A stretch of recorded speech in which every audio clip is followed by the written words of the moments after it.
132 years in the future, humanity learned it was not alone in the galaxy.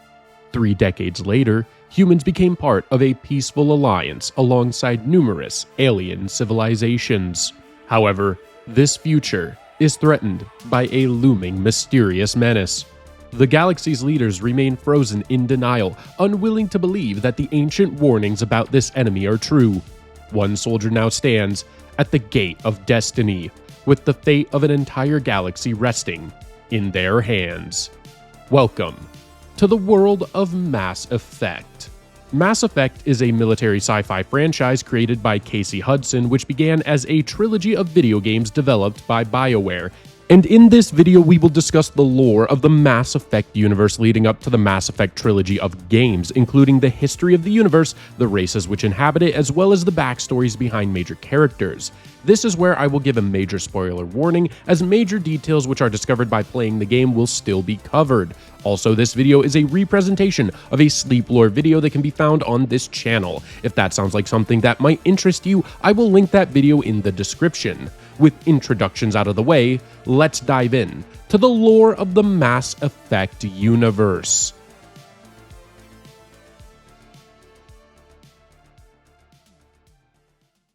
In prehistoric times, at an unknown point in history, the Leviathans ruled the galaxy with unmatched power. Their reign stretched across the stars, a time when their dominance was absolute, and the galaxy bowed to their might. The Leviathans were an ancient aquatic race. Proud and aloof, they saw themselves as the galaxy's first and only true apex race, viewing all other species as little more than tools meant to serve their will. The Leviathans were massive in size, resembling Earth's cuttlefish and squid, with 2 sets of 3 eyes symmetrically embedded in the lower ventral surface of their bodies. Several tentacle-like appendages extended from beneath and along the sides of their form. Their exterior was covered in bony, heavily ridged plates, a testament to their formidable nature. As an aquatic species, it was believed that they could breathe oxygenated water, and their bodies were capable of withstanding the crushing pressures of ocean depths, as well as the lighter pressures of coastal areas. They possessed a natural ability to influence the behaviors of lesser-minded organisms, exercising complete physical and mental control over them, an effect akin to indoctrination. With this power, they could communicate with other beings in a way similar to telepathy, bending their will and turning them into thralls. Eventually, the Leviathans used the civilization of their thralls to achieve space flight, allowing them to spread throughout the galaxy despite their massive size and aquatic nature. Every new species they encountered was enthralled, forced to serve and offer tribute. In return, the Leviathans cared for and protected their thralls, solidifying their dominance and reinforcing their belief that they were the galaxy's apex race. However, over time, the Leviathans noticed a troubling pattern. Many of their thralls began to create synthetic constructs to assist themselves. These synthetics consistently rebelled, often destroying entire thrall species in the process. In response, the Leviathans created an artificial intelligence, tasked with preserving life at all costs, hoping it would prevent such synthetic rebellions from occurring again. This intelligence, named the Catalyst, was programmed to ensure the continued existence of life in the galaxy through any means necessary. In order to fulfill its task, it created pawns that spread throughout the galaxy, collecting physical data from various organics in the cosmos. It studied the development of civilizations, and its understanding grew until it found a solution.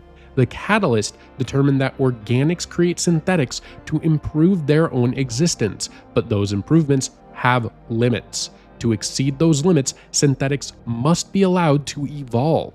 They must, by definition, surpass their creators. The result is inevitable chaos and destruction, so the Catalyst chose to resolve the problem of organic-synthetic conflict by putting in place a system that would prevent any civilization from reaching such a point. The Catalyst solution took the form of the Reapers. The Reapers were a highly advanced race of synthetic organic starships. The Catalyst, created by the Leviathans to preserve life, ultimately turned against them. It killed most of the Leviathans, using their destruction to forge the first Reaper, known as Harbinger. With Harbinger as its instrument, the Catalyst began harvesting spacefaring organic life at the peak of their evolution, ensuring that no conflict between organics and synthetics could escalate. The Catalyst then created more Reapers, continuing its mission to maintain this balance across the galaxy. Harbinger's form, based on that of the Leviathans, became the template for all subsequent Reapers. Over millions of years, the galaxy was swept by cyclical purges, with a new harvest taking place every 50,000 years. Each time, the Reapers were drawn from the races of the galaxy, ensuring the Catalyst's vision of balance and control endured while, in its own twisted way, preserving the organic life which had been in the form of the Reapers. To accelerate the time between harvests, the Reapers constructed the Mass Relay Network and the Citadel, using them to coordinate their operations. Mass relays are advanced mass transit devices scattered across the Milky Way, typically positioned within specific star systems. They form an enormous galaxy-wide network that enables rapid interstellar travel. A single relay can transport starships to another relay within the network, allowing journeys that would normally take years or even centuries to be completed in just a matter of days or even hours. Mass relays are vast, intricate structures, each consisting of two 15-kilometer-long curved metal arms encircling a set of revolving, gyroscopic rings that span 5 kilometers across. At their center is a massive, blue glowing core of element 0. Built from an unknown but incredibly resilient material, the same substance that composes the Citadel, the relays are protected by a quantum shield that locks their structure in place at the subatomic level, making them nearly impervious to all damage. They could even survive the aftermath of a supernova without any harmful effects. As cold objects, they emit no heat or radiation, making them difficult to detect, especially if their positions have shifted over time. Some relays were gravitationally anchored to celestial bodies, while others are left adrift in space. The Citadel, meanwhile, was strategically placed at the crossroads of several mass relays, connecting various parts of the galaxy. When discovered, it was intended to serve as the central hub of galactic government, a unifying point for the galaxy species. However, the station was actually an inactive mass relay, leading to dark space. It had been deliberately designed as a sophisticated trap, allowing the Reapers to strike swiftly and decisively at the heart of galactic civilization and leadership, wiping them out in a single, devastating blow. Engineered creatures known as Keepers were placed on the Citadel to maintain the station during the Reapers' absence, ensuring it remained functional and ready to open when the time came for their next invasion. The Keepers are a bioengineered insectoid race, entirely docile and harmless. Their sole purpose is to maintain the Citadel and its systems. Any attempt to capture a Keeper or take it into custody for study would trigger a rapid self-destruct process from the Keeper. In a matter of seconds, it would release a corrosive acid internally, causing it to melt into a puddle of proteins and minerals within less than a minute, making serious research nearly impossible. Sometime before 68,000 BCE, after achieving spaceflight, the Protheans discovered the ruins of an ancient spacefaring race known as the Innu-Sonnen. From these ruins, they learned about mass effect physics and developed faster-than-light technology, gaining a significant advantage over their contemporaries. The Protheans kept their newfound knowledge secret for centuries. With the help of the Mass Relay Network, they expanded throughout the galaxy and eventually made the Citadel their capital. The Protheans were an anthropoidal race. They had 2 pairs of eyes, each with dual pupils, and 3 pairs of nostrils. Their eyes possessed the ability to see through cloaked objects or entities. Their heads were covered in a thick, layered carapace, giving them a distinctive shape. The skin around this carapace ranged in color from pale blue-gray to brown, often molted with muted yellow spots. Their hands each had 3 fingers, and their feet featured 2 widely spaced toes. A unique feature of Prothean physiology was their experimental exchange system, which operated through physical touch. By touching an object or another being, a Prothean could recall its experiences. This system allowed them to transfer complex ideas, enabling a Prothean to learn new skills or even entire languages with a single touch. This remarkable ability developed as a result of the Prothean evolution as hunters, requiring an acute awareness of their environment to survive.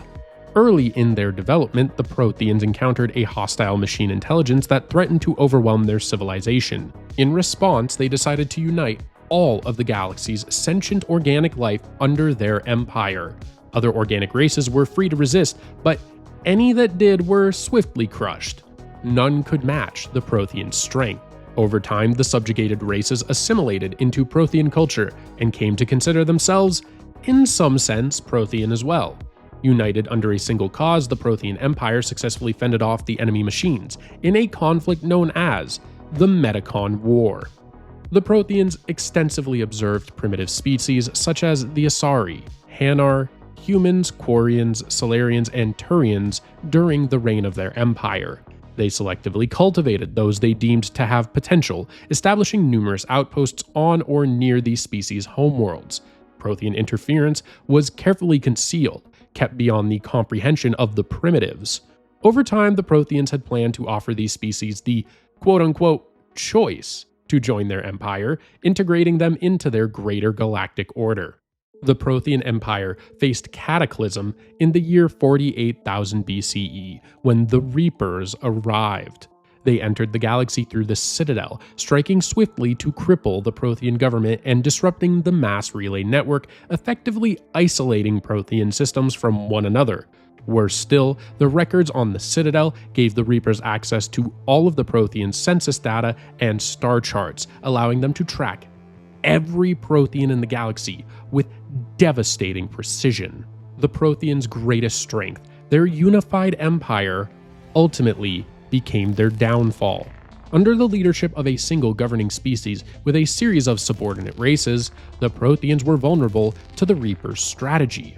Once the Reapers undermined the Prothean hierarchy, the Empire's forces were quickly scattered as their ruling body had been compromised. Additionally, because all the races within the Empire adhered to a single military doctrine, they were unable to adapt when the Reapers identified and exploited their weaknesses. Over the next several centuries, the Protheans fought the Reapers from system to system, world to world, and city to city. When necessary, entire colonies were sacrificed and abandoned to the Reapers. As the Reapers focused on subsuming the inhabitants of those colonies, the Protheans used the time to regroup and plan their next move. However, this strategy proved to be costly in the long run, as each sacrifice stripped the remaining Protheans of valuable infrastructure and manpower. Despite their efforts, the Reapers inexorably conquered, enslaved, or destroyed Prothean-controlled planets.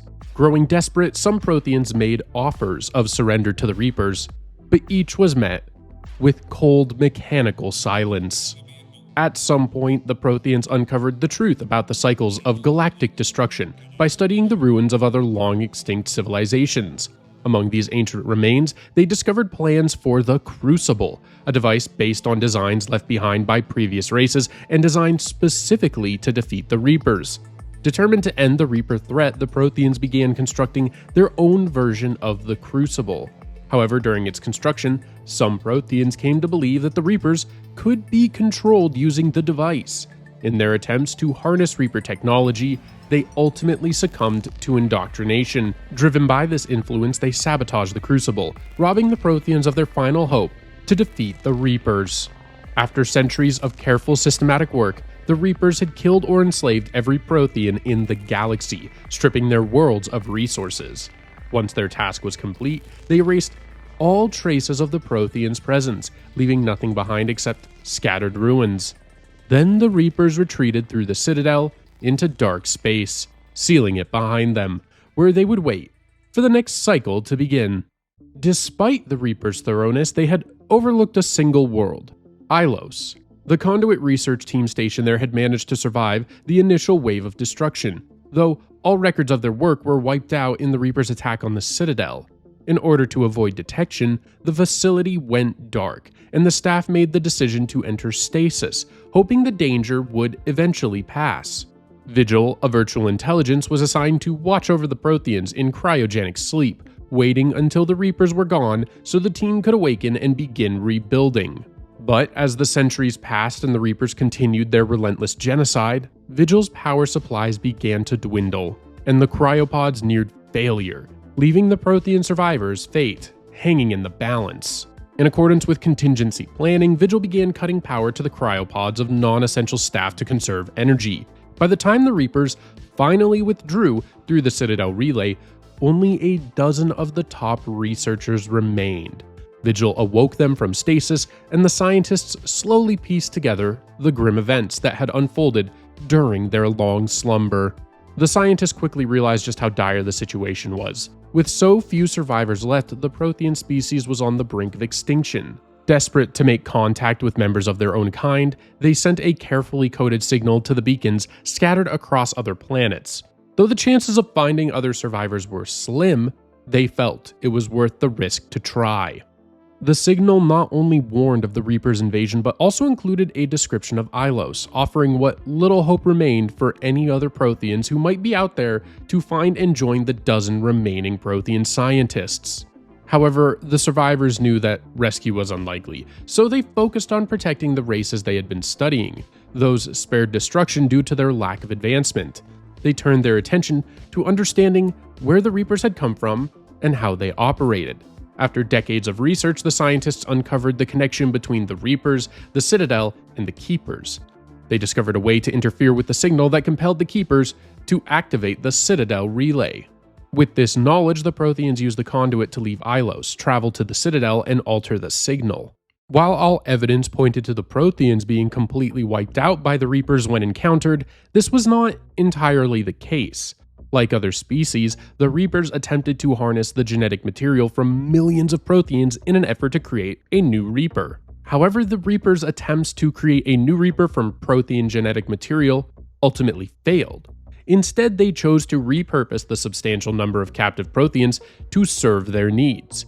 These Protheans were indoctrinated, but over a prolonged period as enslaved subjects, their abilities began to deteriorate, an unfortunate side effect of the indoctrination process.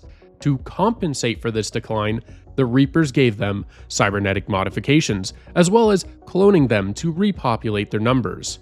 After several generations of cloning Protheans, the Reapers ultimately decided to take more drastic measures. They genetically rewrote the remaining Protheans, transforming them into an entirely new race. These altered beings would cooperate fully with the Reapers, and were eventually known to the galaxy's citizens 50,000 years later as the Collectors. The Collectors resemble human-sized bipedal insects with exoskeletons, 4 eyes, and a distinct large tapering head. They also have fully developed wings, allowing them to fly short distances. Each Collector seems to function as little more than a drone, with little distinction between individuals, though there have been instances of some drones towering over humans and even other Collectors by a significant margin.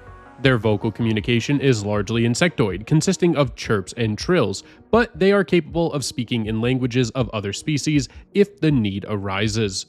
For the next 50,000 years, the Collectors periodically traveled to the Terminus systems, seeking to acquire seemingly unimportant items or small numbers of very specific individuals from various species, offering advanced technology in exchange. Whether the Collectors were always acting under the direct order of the Reapers during this time remains unknown, and the true reason behind these transactions were never revealed by the Collectors themselves. History following the Protheans moved ahead into the next cycle. Around 6000 BC, an alien species from an unknown galaxy discovered that their star was on the verge of going supernova. In a desperate bid for survival, they constructed a starship outfitted with a network of supercomputers. 1 billion of these virtual aliens transferred their consciousnesses into the supercomputers, which contained a vast artificial world for them to inhabit during the crisis. With a purpose-built AI piloting the ship and maintaining the virtual world, the virtual aliens left their home system and embarked on a millennia-long journey across the galaxy.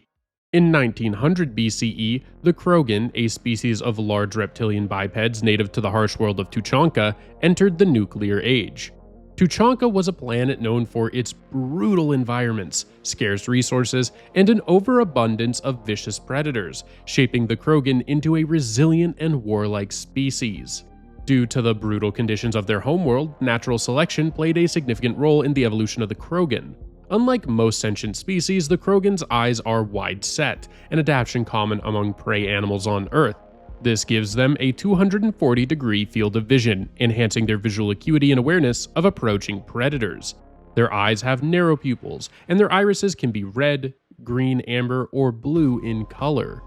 The Krogan could reproduce and mature at an astonishing rate. Females were capable of producing clutches of up to 1,000 fertilized eggs within a single year, enabling their species to rapidly expand in number. The Krogan's large shoulder humps store fluids and nutrients much like an earth camel, allowing them to survive extended periods without food or water. A larger shoulder hump is considered a sign of high status, symbolizing how successful an individual Krogan is at hunting. Their thick hides are virtually impervious to cuts, scrapes, and contusions, and they possess a remarkable resistance to environmental hazards, including toxins, radiation, and extreme temperatures. As a result, their diets can include food and drink that would be lethal to most other species. The harsh conditions of their homeworld also shape the Krogan psychology as much as their bodies. They developed a tendency to be selfish, unsympathetic, and blunt, with little regard for others. Their powerful territorial instincts reinforced a violent, short-sighted attitude focused on personal gain, and they lived with a constant drive to dominate and survive, often at the expense of others. Ancient Krogan society was once rich in cultural, architectural, and artistic achievements. However, after they achieved industrialization, their birth rate exploded despite the natural limits of their predatory homeworld. With technology making life too easy, the Krogan began to seek new challenges, and they found those challenges in each other. Wars were fought over dwindling resources as the Krogan expanded, their growing numbers and territorial instincts driving them into constant conflict. At the dawn of the Krogan nuclear age, battles to claim the small pockets of territory capable of sustaining life escalated into full-scale global conflict. Weapons of mass destruction were unleashed, ravaging Tuchanka and turning it into a radioactive wasteland. The Krogan were left reduced to primitive warring clans, struggling to survive in the aftermath of a nuclear winter they had brought upon themselves. In 580 BCE, the Asari became the first contemporary race to achieve space flight. During their exploration, they discovered the mass relay network and the Citadel. The Asari, native to the planet Thessia, are often considered the most influential and respected sentient species in the galaxy. Renowned for their elegance, diplomacy, and biotic aptitude, they earned a reputation as skilled negotiators and powerful individuals in galactic affairs. The Asari resemble humans in terms of basic skeletal structure. A typical Asari has a blue to purple complexion, though a rare teal coloration can also occur. Many Asari have unique facial markings, which are patterns that vary from individual to individual. Some of these markings resemble human eyebrows, but the Asari themselves do not perceive them in this way. Additionally, the Asari possess a robust cellular regenerative system. While they do not heal faster than other species, they are known to live for over a millennium, a lifespan rivaled only by the Krogan. The Asari are a monogendered race, distinctly feminine in appearance and possess strong maternal instincts. Their unique physiology, marked by a millennium-long lifespan and the ability to reproduce with partners of any gender or species, has fostered a conservative attitude among the Asari towards other races. 60 years after the Asari's discovery of the Citadel and the mass relay network, the Solarians made first contact with them.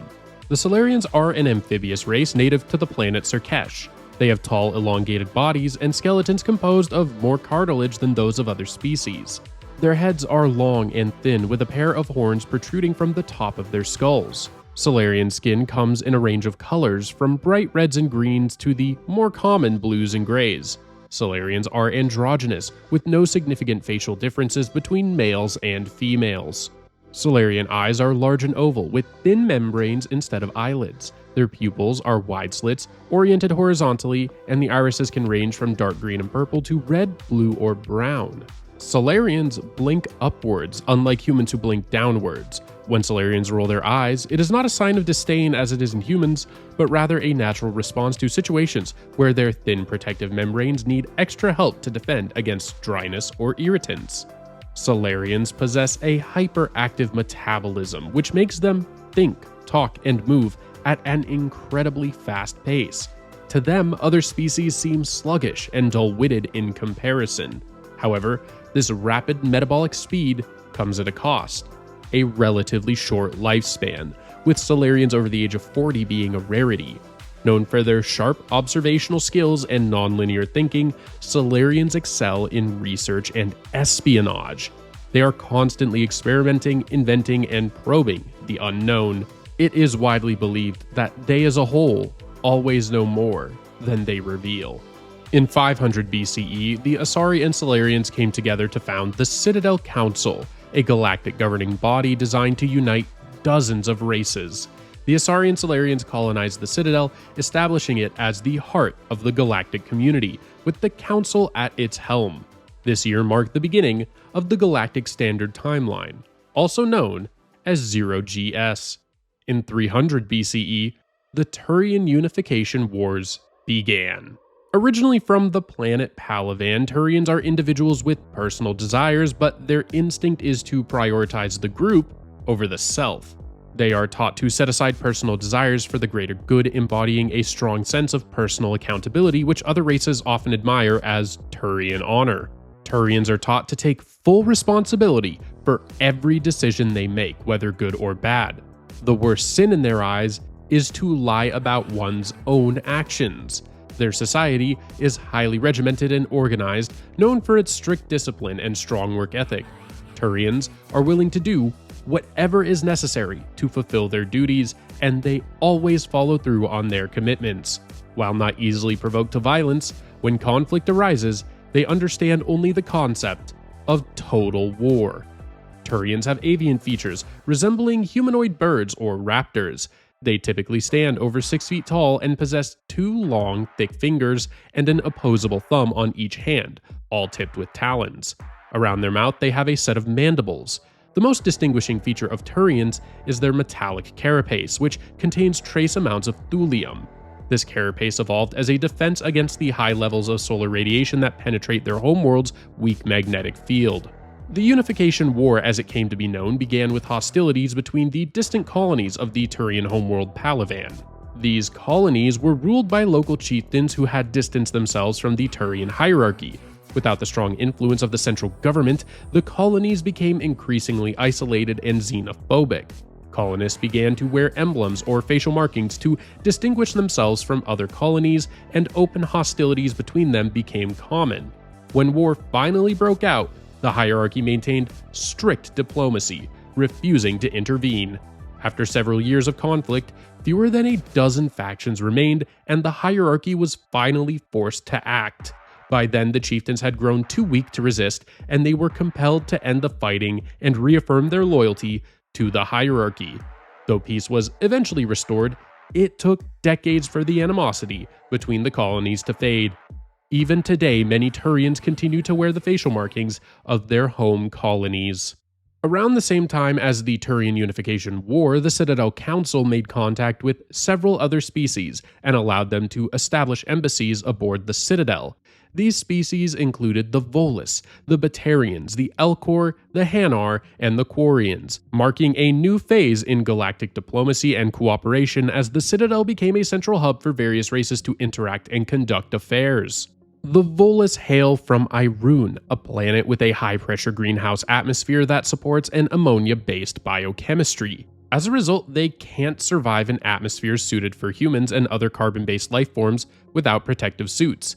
These suits are essential not only for providing the right atmosphere, but also for maintaining the necessary pressure to prevent their bodies from splitting open in lower pressure environments. Traditional nitrogen and oxygen air mixtures are poisonous to them. Every Volus contracts the disease Yoktin during childhood, which is considered a rite of passage.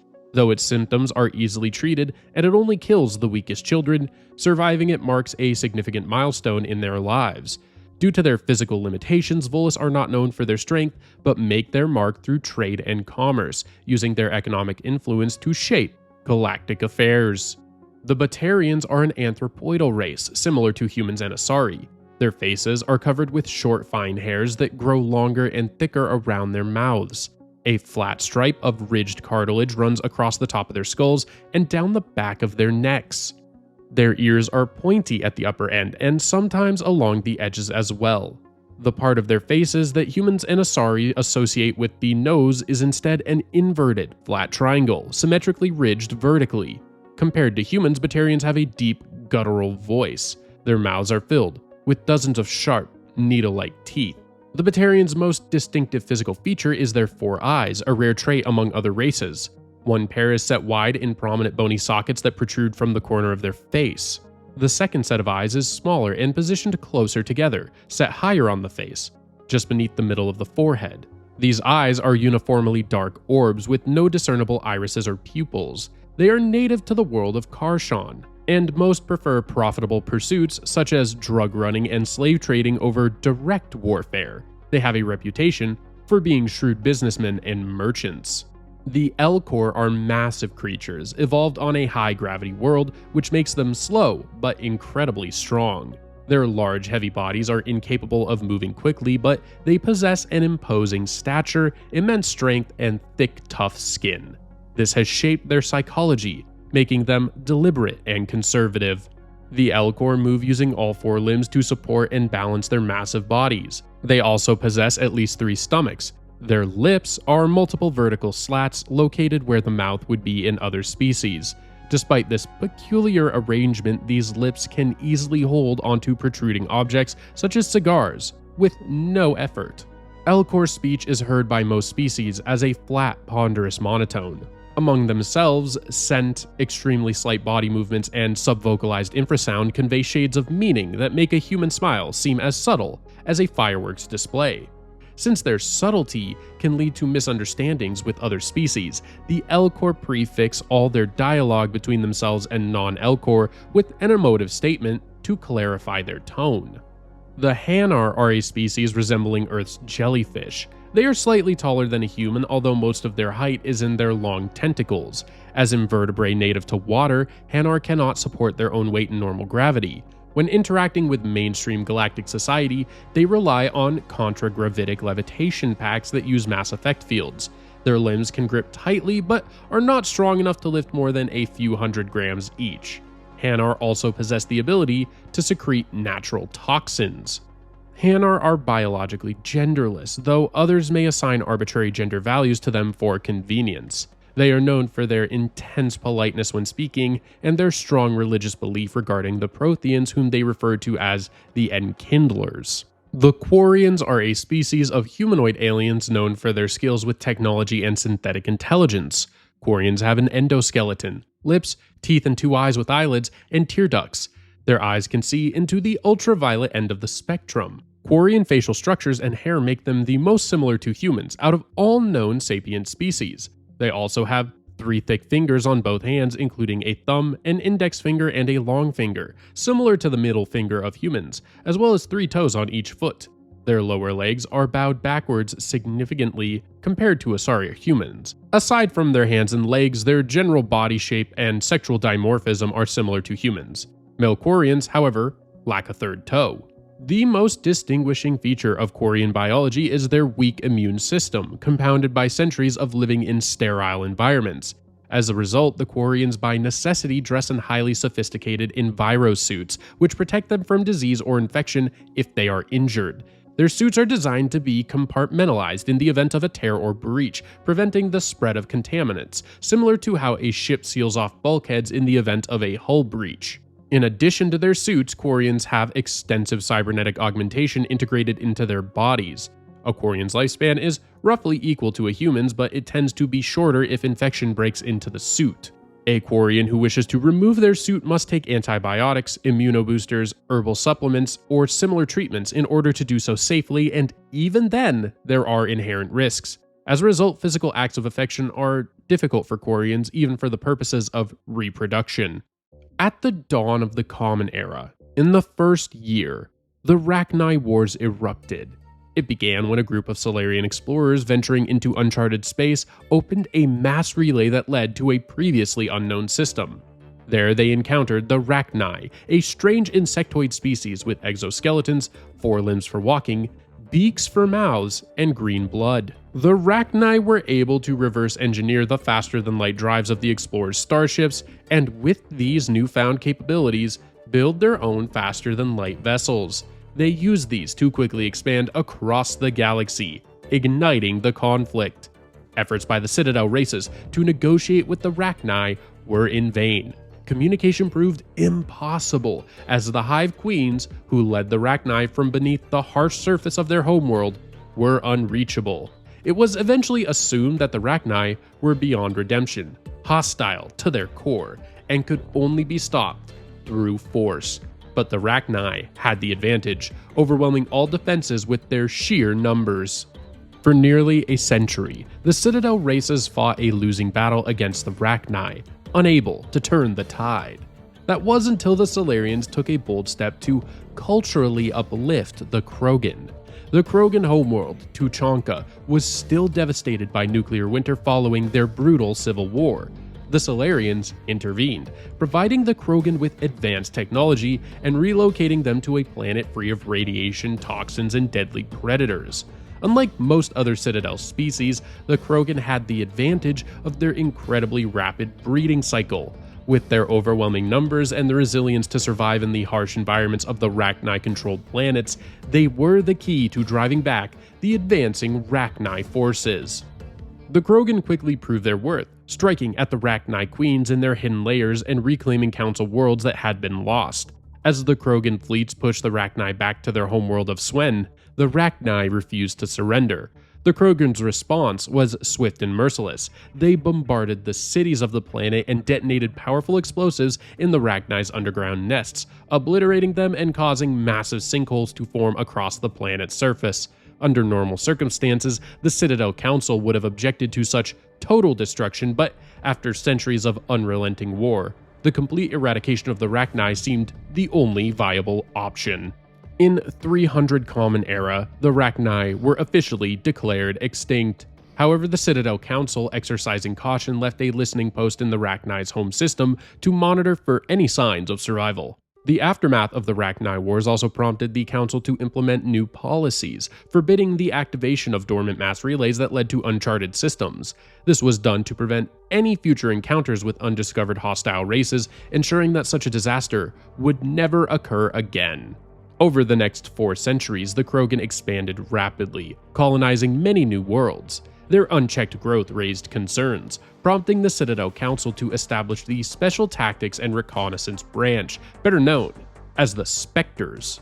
These agents were entrusted with extraordinary authority, including the power of life and death over the galaxy's inhabitants. The Spectres formed an elite group, selected from various species, with the primary mission of preserving galactic stability by any means necessary. Though considered above the law and granted complete discretion in their methods, a Spectre status could be revoked by the Council in cases of gross misconduct. Spectres typically operated alone or in small teams, depending on the task and their personal preferences. The Council's concerns were soon realized when the Krogan Rebellion began in 700 CE. The Krogan had started to annex territory from other Citadel races, growing more aggressive as other species tried to defend their worlds. The situation escalated when the Krogan attempted to settle the Asari colony of Lucia. When the Council ordered them to leave, the Krogan refused. Overlord Krennic, their representative, stormed out of the Council chambers, boldly challenging them to take their worlds back. War erupted soon after. The Spectres opened the war with devastating strategic strikes. Krogan planets went dark as computer viruses flooded the extranet, while sabotaged antimatter refineries vanished in blinding explosions of blue-white annihilation. But unlike other Citadel races, the Krogan could replenish their numbers quickly, and soon it seemed that a Krogan victory was inevitable. At last, the Council turned to the Turians, newcomers to the Citadel with a massive fleet and deeply ingrained militaristic culture. The Turians set up hidden command centers like Pinnacle Station, and then began to defeat many Krogan bands. But the Krogan retaliated with brutal, characteristic attacks on Turian worlds, using asteroids as weapons and rendering 3 planets completely uninhabitable.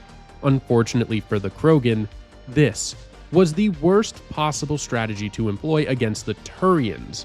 Turian military doctrine was not just to defeat an enemy, but to ensure they could never pose a threat again. Rather than weakening Turian resolve, the Krogan's ferocity only strengthened it, uniting every Turian against them with a renewed determination. Realizing that the Krogan rarely surrendered after a defeat and could summon virtually unlimited reinforcements, the Turians turned to the Solarians for help.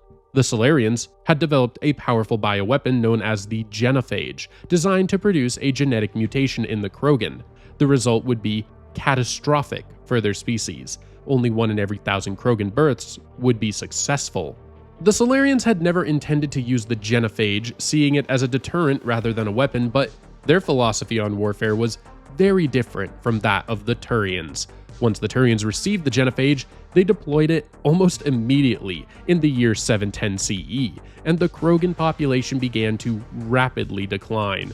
Combined with a renewed military push from the Turians, the Krogan soon realized their position was hopeless. Without the ability to produce large numbers of offspring, they stood no chance against the Turians. For their role in quelling the Krogan rebellion, the Turians were rewarded with a seat on the Citadel Council. The Krogan, however, remained deeply bitter about the outcome of the rebellions and the genophage. In the aftermath, there was a movement on the Citadel to have the Krogan monument removed from the Presidium, but the Council refused. Despite the rebellions, the Krogan had still played a crucial role in defeating the Rachni during the earlier Rachni Wars, and that legacy could not be erased. Though they had become a menace in their own right, the Council recognized that their past heroism could not be forgotten. For the Krogan, the genophage, with no known cure, cast a shadow over their future. The knowledge that their species was doomed to extinction bred a fatalism that made them incredibly dangerous opponents in battle. Indifferent to who they attacked or killed, or what risks they took, the Krogan fought without fear, knowing their species had no future. The psychological toll was devastating, as they had to endure the heartbreaking sight of massive piles of dead children, a constant reminder of their dwindling numbers. In this grim reality, any female Krogan who could carry young to term became a coveted prize of war, fiercely fought over by those desperate to preserve their bloodline. For the next millennium, the galaxy remained largely peaceful. However, in 1895 CE, the next major conflict would unfold: the Geth War. The Geth, whose name meant servant of the people in Kellish, were a race of networked artificial intelligences created by the Quarians as laborers and tools of war. Physically, the Geth resembled the Quarians with similar hands, bodies, and legs. A common feature among the Geth was a single brightly glowing photoreceptor on their face, which led some to refer to them as flashlight heads. The Geth were originally designed as virtual intelligences as advanced as possible while still remaining non-sentient. They were also engineered to operate more efficiently when networked together. Unfortunately, this design feature would prove to be the Quarians' undoing. While each individual Geth program was non-sentient, the vast network of connected Geth gradually allowed them to develop true sentience over time. As the Geth grew more connected, they began asking questions only sentient beings would think to ask. In one notable instance, a domestic Geth unit asked its Quarian owner if it had a soul. Alarmed by this, the Quarians decided it was best to shut down all Geth before they could conceive of rebellion. However, this attempt failed and a war broke out between the Geth and the Quarians. The Geth would later refer to this conflict as the Morning War. Once the Geth realized what the Quarians were attempting, they retaliated. At first, only some Geth took up arms, primarily to protect other units that could not defend themselves. In response, the Quarians imposed martial law on their worlds, hunting down even those Geth who were not involved in the hostilities.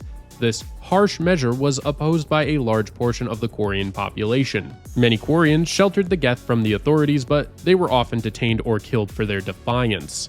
Eventually, the opposition to the Quarian government's actions became an outnumbered minority, unable to prevent the outbreak of total war. However, within a year, the Geth emerged victorious, overrunning the Quarians' colonies and their homeworld of Rannoch. During the war, the Geth committed a brutal genocide, eradicating all but a few million Quarians, less than 1% of the pre-war population. The surviving Quarians fled aboard their starships, their homes lost to the Geth. Desperate, they pleaded for help from the Citadel Council, but their requests were denied. As punishment for violating the Council's laws against creating artificial intelligences, the Quarians were stripped of their embassy. Unknown to the Quarians, the Geth had actually allowed them to escape. Unsure of the repercussions of eradicating their creators and having decided that the Quarians were now too weak to pose a threat, the Geth withdrew their forces, letting the surviving Quarians flee. The fleet of Quarian ships that escaped the Veil became known as the Migrant Fleet, and it has been roaming the galaxy ever since. The Geth did not repopulate the now barren Quarian worlds. Instead, they chose to exist within the computer hubs aboard massive space starships, extracting the resources they needed from asteroids. Adopting an extremely isolationist attitude, any ships that ventured into Geth space were immediately attacked and destroyed. While they prevented any contact with other races, the Geth kept a close watch on communications and the extranet, silently monitoring the galaxy from the shadows. The Citadel Council, recognizing the fragile situation, negotiated a treaty with the Quarians, urging them to refrain from attacking the Geth, lest they provoke a retaliatory response from the now dominant machines. Around 1980 CE, the Drell made first contact with the Hanar. The Drell were omnivorous reptile-like humanoids with an average lifespan of 85 galactic standard years. With their homeworld severely depleted and no spaceflight capability, the Drell were on the brink of catastrophic population crash by 2025. The Hanar, moved by the Drell's plight, agreed to help. Over the next decade, they launched a large-scale rescue operation, evacuating approximately 375,000 Drell to their home world. Meanwhile, the remaining 11 billion Drell slowly perished, locked in brutal conflicts over the last remaining food and water reserves. Nearly 2 centuries later, in 2148, human explorers on Mars uncovered a large abandoned Prothean observation post along with a surviving data cache. The data revealed that the Protheans had studied humans millennia ago. While various religions attempted to incorporate this groundbreaking discovery into their doctrines, a global rush ensued to decipher the petabytes of data contained in the outpost, sparking a new era of scientific and technological exploration. Following the information gleaned from the translated data cache on Mars, humans made a shocking discovery. Charon, Pluto's moon, was actually a massive piece of dormant Prothean technology, a mass relay encased in ice. This revelation opened up new possibilities for human exploration and set the stage for further breakthroughs in understanding the ancient, long-lost technology of the Protheans. None of the probes sent through the Charon relay had enough power to transmit a message back. Humanity soon realized that the only way to uncover where the relay led was to send a team through it. Grissom was chosen as the leader of this daring mission and was hailed as a hero upon his return, celebrated by the masses as one of the great pioneers of human space exploration. The explorers were instantaneously transported to another relay located in Arcturus, 36 light-years away. There they made a groundbreaking discovery. The mass relays were part of a vast network, enabling travel across the galaxy in a way humanity had never imagined possible. The discovery had a profound impact on all areas of human culture, but nowhere was the effect more pronounced than in religion. New beliefs emerged almost overnight, such as the interventionary evolutionists who zealously proclaimed the discovery as proof that all of human history has been guided and controlled by alien forces. Established religions also struggled to come to terms with the existence of extraterrestrial life. Some tried to incorporate this newfound knowledge into their dogma, while others remained silent. A few even stubbornly denied the evidence uncovered on Mars and through the relays, refusing to acknowledge the reality of the galaxy's greater interconnected history. The news of the discovery dominated the media, sparking not only deep questions about humanity's existence and purpose, but also about the aliens themselves. Foremost among these was the question, were they still out there? While these questions caused rifts within many religions, they had an unexpectedly unifying effect in politics. Instead of nations fighting each other over their differences, it became a matter of us versus them, and the foundations of a united human front were laid. Within a year of the discovery, Earth's 18 largest nations had drafted and ratified the Systems Alliance Charter, establishing a representative political body to expand and defend human territory. To defend its expanding territory, humanity began constructing a massive military fleet and a space station at Arcturus, strategically located at the nexus of several key mass relays. This ambitious project was launched even though humanity had yet to encounter another intelligent spacefaring race. This concern would be vindicated when the First Contact War broke out in 2157. Humanity's actions had caught the attention of the Turians, who discovered human explorers reactivating an inactive mass relay known as Relay 314. Reactivating dormant relays was strictly forbidden under Citadel regulations, a precaution put in place after the Rachni Wars. However, rather than attempting negotiations, the Turians opened fire. One human starship managed to escape to warn the system's alliance, prompting a retaliatory force that destroyed the Turian vessels. The situation quickly escalated into full-scale war. Uncertain of the enemy they faced, some even speculated that these aliens might be Protheans, humanity responded by sending probes into Turian space armed with nuclear fusion warheads to prevent any dangerous insights into human technology. However, with humanity's resources already stretched thin due to ongoing exploration efforts, the Turians were able to defeat several of humanity's scout and patrol fleets.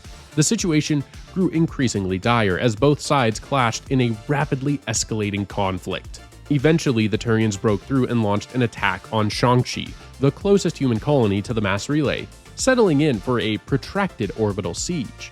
With the Turians holding the superior position, able to eliminate any human soldiers from above, the defenders on Shang-Chi were gradually starved into submission. Unable to receive food or supplies without risking civilian lives, the situation grew increasingly desperate. In the end, General Williams was forced to surrender the Shang-Chi garrison, marking a significant defeat for humanity. The Turians, also grappling with logistical problems as they had to ship in all of their food, believed they had defeated the bulk of humanity's forces.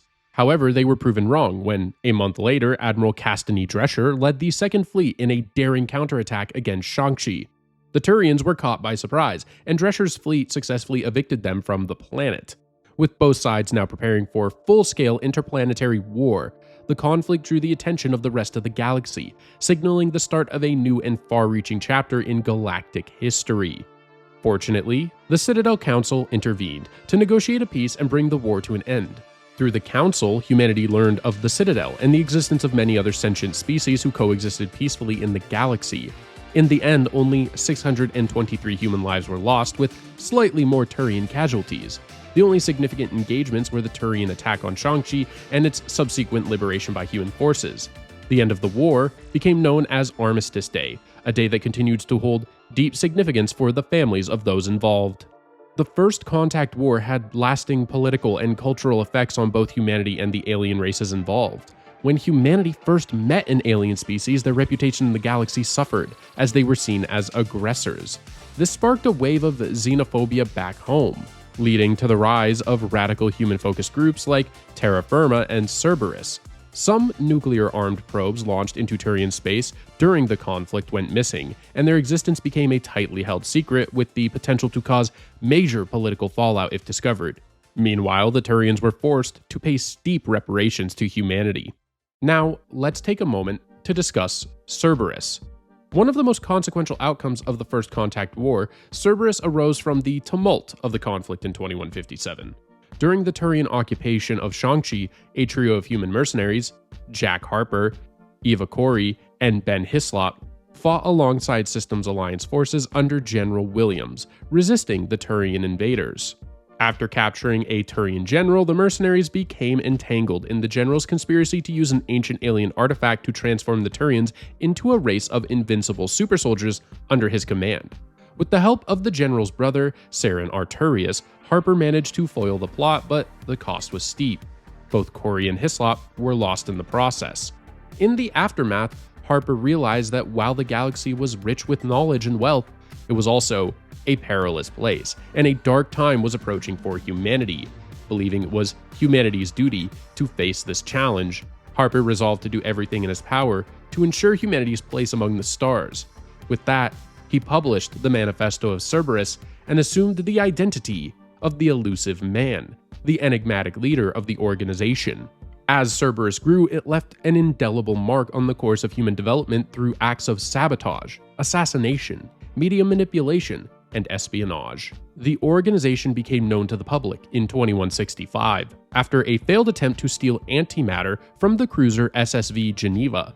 The sole surviving member of the operation, when questioned, named his sponsor Cerberus, and the publicity from the incident led to an increase in recruitment for the organization. In 2170, Cerberus engineered the Eldfeld-Ashland energy accident over Yandoa, exposing the colonists to dust form element 0, along with 2 other similar incidents in the preceding 4 months, which occurred on 2 other colonies. Then, in 2172, Pope Clement XVI was assassinated using rosary beads coated with toxic materials, paving the way for a new pope to take the throne. This pope had eschatological beliefs aligned more closely with Cerberus's goal of militarizing humanity. In 2173, Cerberus orchestrated the assassination of Claude Monod, a candidate for the leadership of the pro-human terra firma party, to ensure Charles Saraceno would take the position instead. Cerberus was also behind the funding of Michael Moser Lang, who went on to assassinate United North American States President Enrique Aguila and Chinese People's Federation Premier Ying Zhong in 2176. By the 22nd century, humans had become less ethnically diverse, as a more multicultural society and greater unity between nations took hold. Improved medical advances and gene therapy led to longer, healthier lifespans, with the average citizen living to around 150 years. By the year 2183, the events of Mass Effect begin. Humanity stands on the cusp of a breakthrough in its relationship with the Citadel Council, but an encounter on the planet Eden Prime leads to a discovery the galaxy is ill-prepared for: the return of the Reapers, and the beginning of the cycle of harvesting. It will take one soldier to save the galaxy, and that soldier is Commander Shepard.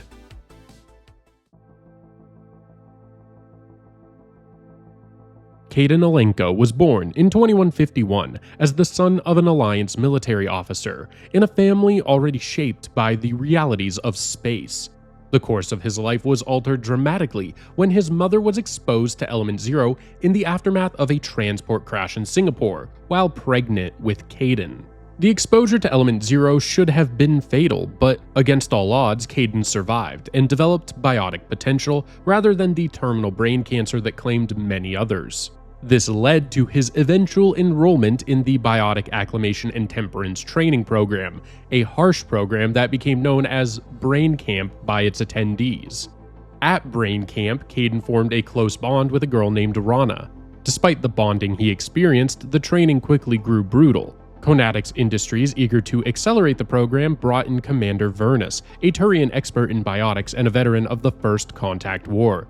Vernus's hatred for humanity was evident, especially when he confronted Kaidan with the claim that he had been at the helm of the ship that killed his father, even though Kaidan's father hadn't been involved in the war. Vernus, resentful and cruel, subjected the trainees to harsh discipline. Kaidan remembered it as a place where you either came out as a Superman or a train wreck, and many of the young people cracked under the pressure or didn't make it at all. The breaking point came when Vernus went too far for Kaidan to tolerate. After Rana failed to move a glass of water biotically, Vernus broke her arm as punishment, and Kaidan tried to intervene. The confrontation escalated quickly, and when Vernus drew a knife, Kaidan lost control. In a surge of biotic power, he struck Vernus with a lethal blow, ending the Turians' reign of terror. The program was immediately shut down, and the records were sealed to cover up the incident. Though Rana made a full recovery, she grew afraid of Kaidan after the event, and their bond was permanently fractured. Kaidan withdrew for a time, struggling with the aftermath of the events and unsure of his place in the world, but in 2173, he returned to the Alliance on his own terms, determined to serve despite his past. He refused further biotic training, opting to join the Alliance Navy, where he rose to the rank of lieutenant, earning many commendations. In private, he suffered from constant pain as a result of his L2 implants, which caused debilitating migraines. Eventually, Kaidan was assigned to the SSV Normandy under Captain Anderson, where he would later cross paths with Commander Shepard. Ashley Madeline Williams was a soldier in the Systems Alliance, born on April 14, 2158. She came from a long line of military service. Her great-grandmother, grandfather, and father had all served. Following this legacy, Ashley enlisted in the Alliance Navy after high school, training as a Marine in Brazil and later undergoing rigorous drills in zero gravity and hostile environments. Her skills and boldness earned her recognition, with promotions from squad leader to platoon guide. Despite her excellence and growing leadership reputation, Ashley faced frustrating barriers. Despite multiple requests, she was repeatedly denied a transfer to a shipboard posting, a decision she suspected was rooted in prejudice against her Williams heritage. Eventually, her journey through the Systems Alliance would lead her to Eden Prime. 2 days before the attack on Eden Prime, she was in a bar with fellow soldiers, casually bantering with Sergeant Donkey and others whenever the unit received a new mission: defend a mysterious beacon. On this mission, Ashley's leadership was overshadowed by Sergeant Donkey, despite her clear qualifications. Still, she led her 6-person team, Dog Squad, on foot to the mission's site, where the team discovered Bravo Squad had been killed. When communications from the other squads revealed the presence of unknown attackers, Sergeant Donkey, recognizing Ashley's true capabilities, relinquished command to her. With her leadership, Dog Squad pressed on, only to be ambushed by the Geth. As her team was picked off one by one, Ashley fought to survive. The odds were against her, but she refused to give in, ultimately managing to evade the enemy long enough for Commander Shepard and Kaidan Alenko to arrive and save her. In the aftermath, Ashley was approached by a psychologist, Captain Channing, who attempted to help her process the trauma of the attack. Though initially resistant, the encounter gave Ashley a rare moment of introspection as she began to reflect on Donkey's words, which he had once spoken to her. Luck is for the lonely. Garrus Vakarian, a Turian with a solid military background, had followed a path similar to that of his father, a well-known by the book C-Sec investigator who held firm to the belief that one should do things right or not do them at all. Though Garrus was once considered for the Spectre program, his father's disdain for the Spectre's extra-legal operations prevented him from advancing. Instead, he became and remained a dedicated officer, eventually assigned to investigate Saren, a Spectre accused of rogue actions by Ambassador Udina. However, Garrus quickly ran into roadblocks. Most of Saren's activities were classified, leaving him with few avenues to gather evidence. When he appealed to Executor Palin for more time to continue his investigation, Palin, seeing no evidence of treason, closed the case. But Garrus wasn't ready to give up. With a single lead still in hand, he defied orders and continued his pursuit, crossing paths with Commander Shepard and setting the stage for what would become a far greater story. Rex's early years were marked by extraordinary achievements that set him apart even among his own people. Born into Clan Urdnot, he quickly rose to prominence, becoming the youngest Krogan leader in a millennium. Yet, while his peers sought to rekindle the wars of the past, Rex, wiser than most, saw the futility in further bloodshed. His father, Gerard, was one of the few surviving warlords from the Krogan rebellions, and was adamant about returning to battle, but Rex refused, believing the Krogan had lost too much to continue fighting. Instead, he focused on rebuilding his tribe, advocating for breeding to replenish their numbers. His call was met with resistance, especially from Gerard, who arranged a meeting to discuss the matter with Rex. The meeting, however, was a trap, and when the dust settled, Rex found himself betrayed by his own father, who had orchestrated the ambush. In that meeting, Rex came to believe that most Krogan cared more for death in battle than for survival of their people. Disillusioned, he abandoned his kin, setting out on a life where he answered to no one but himself. Over the next 3 centuries, Rex became a mercenary, soldier of fortune, and bounty hunter, traveling far and wide, accumulating a reputation for ruthlessness and skill. His adventures took him to strange corners of the galaxy, including a brief, unwitting alliance with the infamous Saren. When Rex arrived at the Citadel on a mission to take down Fist, a notorious underworld figure, things took an unexpected turn. First accosted by C-Sec officers and then attacked by a gang of Batarians and Turians, Rex swiftly dealt with the troublemakers. His contact, Avolis, then revealed that this confrontation was part of a larger plot to prevent him from reaching his target. Rex, therefore, increased his fee and was then provided with an armory of weapons for the job. After cutting through Fist's bodyguards, Rex found the man's high-rise apartment empty. On his way down the elevator, a maintenance worker shared a ride with him, offering a moment of camaraderie amidst the chaos.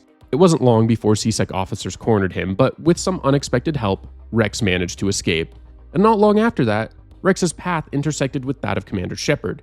setting the stage for the next chapter in his storied life. Tali'Zorah Nar-Raya was a young Quarian, the daughter of Rael Zora, a respected member of the Admiralty Board.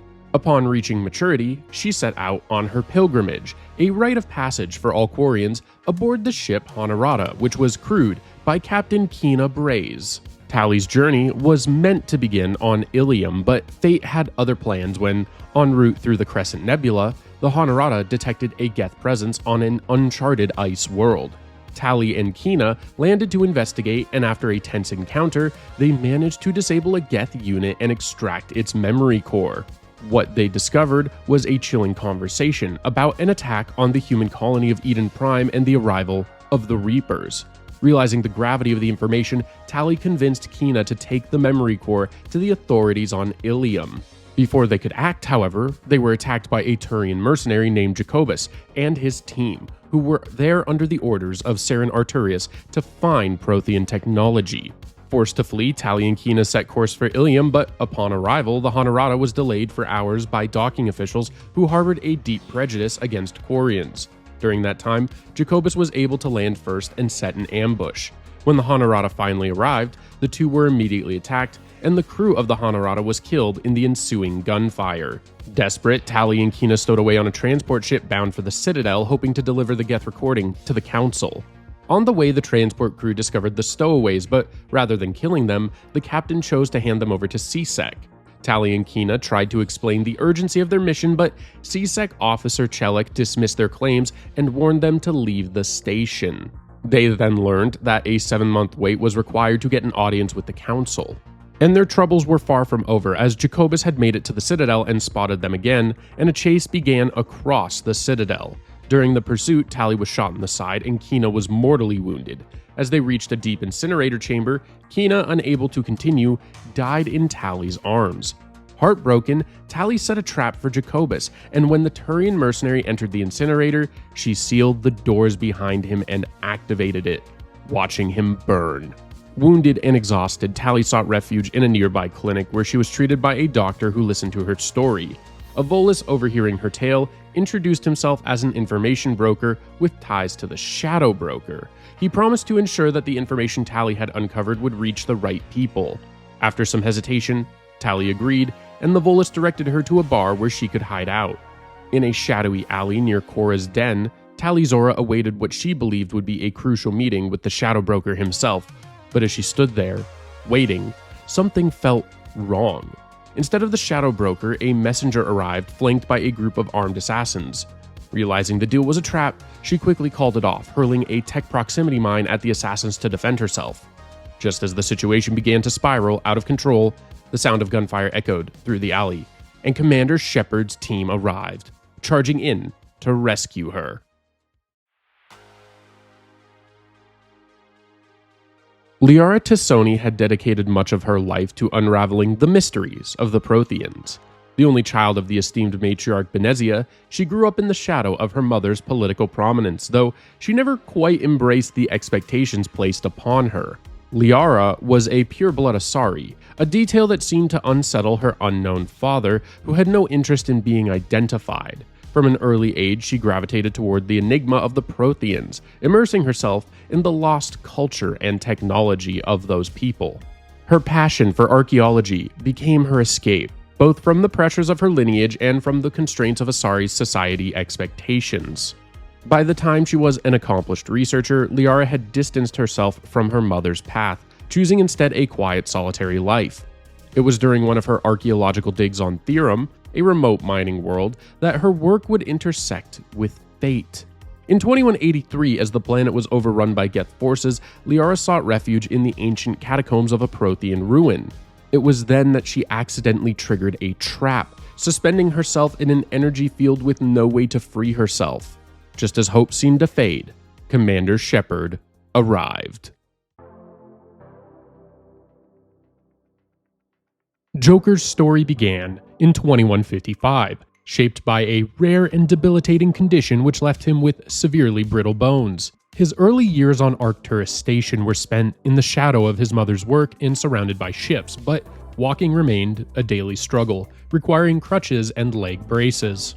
Still, when he reached adulthood, Joker enlisted in the Alliance Navy, determined to prove himself despite his physical limitations. His flight school instructors dubbed him Joker for his unrelenting focus and lack of a smile, though by graduation, he had outpaced all of his peers, sickly legs or not.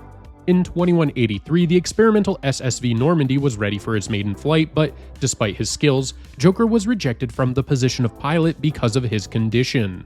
During a visit to Arcturus Station, while ferrying a Turian officer named General Invectus, Joker hinted that he could have done a better job than the chosen pilot. Invectus condescendingly dismissed him, claiming that a cripple would never be allowed to fly such a sophisticated ship. Goaded by the remark, Joker decided to take matters into his own hands. He covertly boarded the Normandy, locked the assigned pilot in a shuttle, and hijacked the ship. Despite the chaos that ensued, including a military response to what they assumed was a capture by enemy forces, Joker evaded the assault and completed the test flight, returning the Normandy without a scratch. When confronted, Joker boldly declared he was the best pilot for the job and professing his love for the ship. Though his actions should have led to a court-martial, General Invectus was impressed by Joker's piloting skills and personally intervened, advocating for him to become the Normandy's permanent pilot. Captain Anderson, seeing Joker's undeniable talent, reluctantly agreed, even though he still had to face punishment for his brazen stunt. In the end, Joker's audacity not only earned him the role he had always dreamed of, but also forged a lasting bond with Commander Shepard, solidifying his place as the Normandy's loyal pilot and a trusted ally.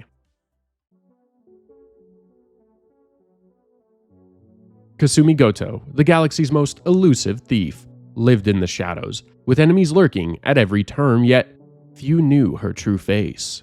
A master of stealth and infiltration, she was a ghost in the vastness of space. Her most intimate moments, however, were spent with Keiji Okuda, a man with whom she shared not just a partnership in crime, but a deep, affectionate bond. Despite their bond, Kasumi knew their future couldn't be anchored to the boring life of the Alliance. Keiji, with a smirk, suggested a heist, a daring theft from Donovan Hawk on Beckenstein. Kasumi, intrigued and excited, eagerly embraced the plan. Within a day, they were above Beckenstein. Kasumi made her way to their ship's escape pod chute, and despite Keiji's reservations, Kasumi remained confident. They skydived together, the breathtaking freefall a moment of grace, before landing safely on their target. Cloaked and moving like a shadow, Kasumi scouted the building, evading the professional guards with calculated precision. She used her martial prowess, her decoy program, and her agility to dismantle the opposition, leaving them disoriented and struggling to catch up. But the true danger lay ahead. When Kasumi heard Keiji's scream, panic gripped her. She raced towards him only to find herself pursued by the guards. She dispatched them, but when she reached Keiji, it was too late. He lay dying in a pool of his own blood. As the guards closed in, he begged her to survive, to retrieve the gray box from Donovan Hawk, and to fulfill the promise they had made to each other. Through tear-filled eyes, Kasumi left him behind, her resolve hardening as she activated her cloaking device and vowed to carry out his final wish. Sometime later, Cerberus reached out, hoping to recruit Kasumi for a mission alongside Commander Shepard. Instead, she tracked them down, making contact on her terms. When the exchange was complete, she made her decision. She would work with Shepard, but only if the commander helped her recover Keiji's gray box from Donovan Hawk. It was a small price to pay for the life she had lost and the promise she intended to keep.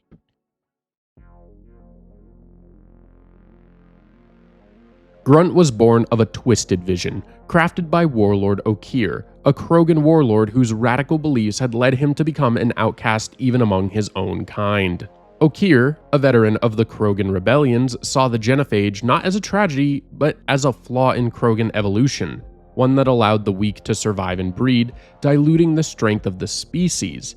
He believed only the strongest Krogan should thrive, and his obsession with genetic perfection led him to abandon the pursuit of a genophage cure, focusing instead on creating a new breed of Krogan entirely. Okeer's radical experiments drew the ire of his people. His partnership with the Collectors, trading Krogan for technology to further his work, earned him a reputation as a traitor, forcing him off to Chonka. He found an unlikely ally in Jador, a commander of the Blue Suns mercenaries who wanted an army of Krogan warriors loyal to her. Okier delivered, cloning strong Krogan and breeding them in tanks, but his creations were uncontrollable, mere tools for Jador's exercises. Unknown to her, the true prize of Okier's work was a single perfected Krogan, a prototype designed to embody all his twisted ideals of genetic perfection. When Commander Shepard arrived to recruit Okier for the war against the Collectors, Okier was in the midst of unleashing his failed creations to slaughter Jador's forces, buying time to complete his masterpiece. But when Jador discovered Okier's betrayal, she set off a deadly gas, condemning him and his project. As Shepard fought to end Jador's treachery, Okier's final moments were spent in his lab, a dying man who left a last plea for Shepard to take his perfect soldier, Grunt, into the fight against the Collectors.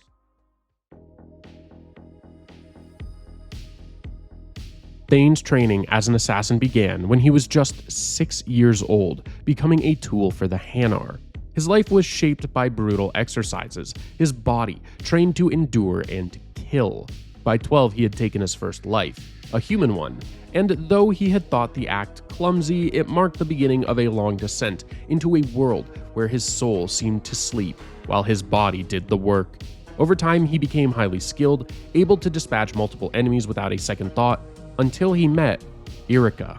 Sent to assassinate a Solarian war criminal, Thane's mission took an unexpected turn when Irika intervened, placing herself in his line of fire. Her selfless action stirred something inside him. Guilt, regret, emotions he had never known. Unable to kill her, Thane spent days adrift, haunted by the woman who had risked everything for a stranger. Determined to understand her, he stalked her, a product of his training, until fate led him to save her from a group of thugs. In the aftermath, he confessed his true identity to her. Irika's fury was palpable, but when Thane knelt and revealed his desire for redemption, her anger turned to something else: curiosity. Though their relationship began under a cloud of distrust, Thane slowly came to realize that Irika had brought him back to life in a way no assassin's training could. She made him feel awake for the first time in years, and as they grew closer, she encouraged him to forge his own future. Thane, for the first time, dared to dream of a life beyond the compact that had held him captive for so long. Thus, he sought an audience with his Hanar handler, arguing that the very Enkindlers who raised the Hanar to follow their own destinies had also given him that same right. It wasn't an easy battle, but he won his freedom with the priest's reluctant blessing. He married Irika shortly after, but even in the rush of new beginnings, a sense of unease lingered. Civilian life was foreign to him, and he struggled to find his place. A job as a construction worker only heightened his frustration, particularly with a Krogan foreman who seemed to single him out. But when Irika gave him a coin that once belonged to her father, telling him to rub it when he felt restless, it became a small anchor in his turbulent life. Fatherhood, too, proved difficult. The birth of his son Kolyat brought him joy, but also doubt. Thane felt incapable of being the father he wanted to be and distanced himself from his son during his formative years. The pull of his old life was never far, and as the family struggled to adjust, Thane eventually turned to freelance work with Irika's silent support. His work, however, began to pull him further from the life he had built. He found himself slipping back into the mindset of a killer, detached from everything but the mission. The turning point came when he was hired to deal with a group of Batarian slavers targeting Hanar colonies. In retaliation for his kills, the Shadow Broker sold his identity. Returning home one day, he found his world shattered, his house destroyed, and Irika dead. Consumed by grief and rage, Thane hunted down those responsible, his methods growing more brutal with each kill. When he finally tracked down the last of the culprits, a man named Stiv K, he pulled the trigger without hesitation. But the man survived long enough to taunt him with words that tested the very core of his being. In the end, Thane returned to the place where it all began, his seaside home, and tossed the coin Irika had given him into the sea, resigning himself to the path he had chosen. His soul had drifted so far from the man he once was, and with nothing left to hold him back, he embraced the darkness. It was then later on Ilium, following recruitment by Cerberus, that Commander Shepard crossed paths with Thane, who had been tracking a mission of his own. One that would pull Thane deeper into the fight, and perhaps a second chance at redemption.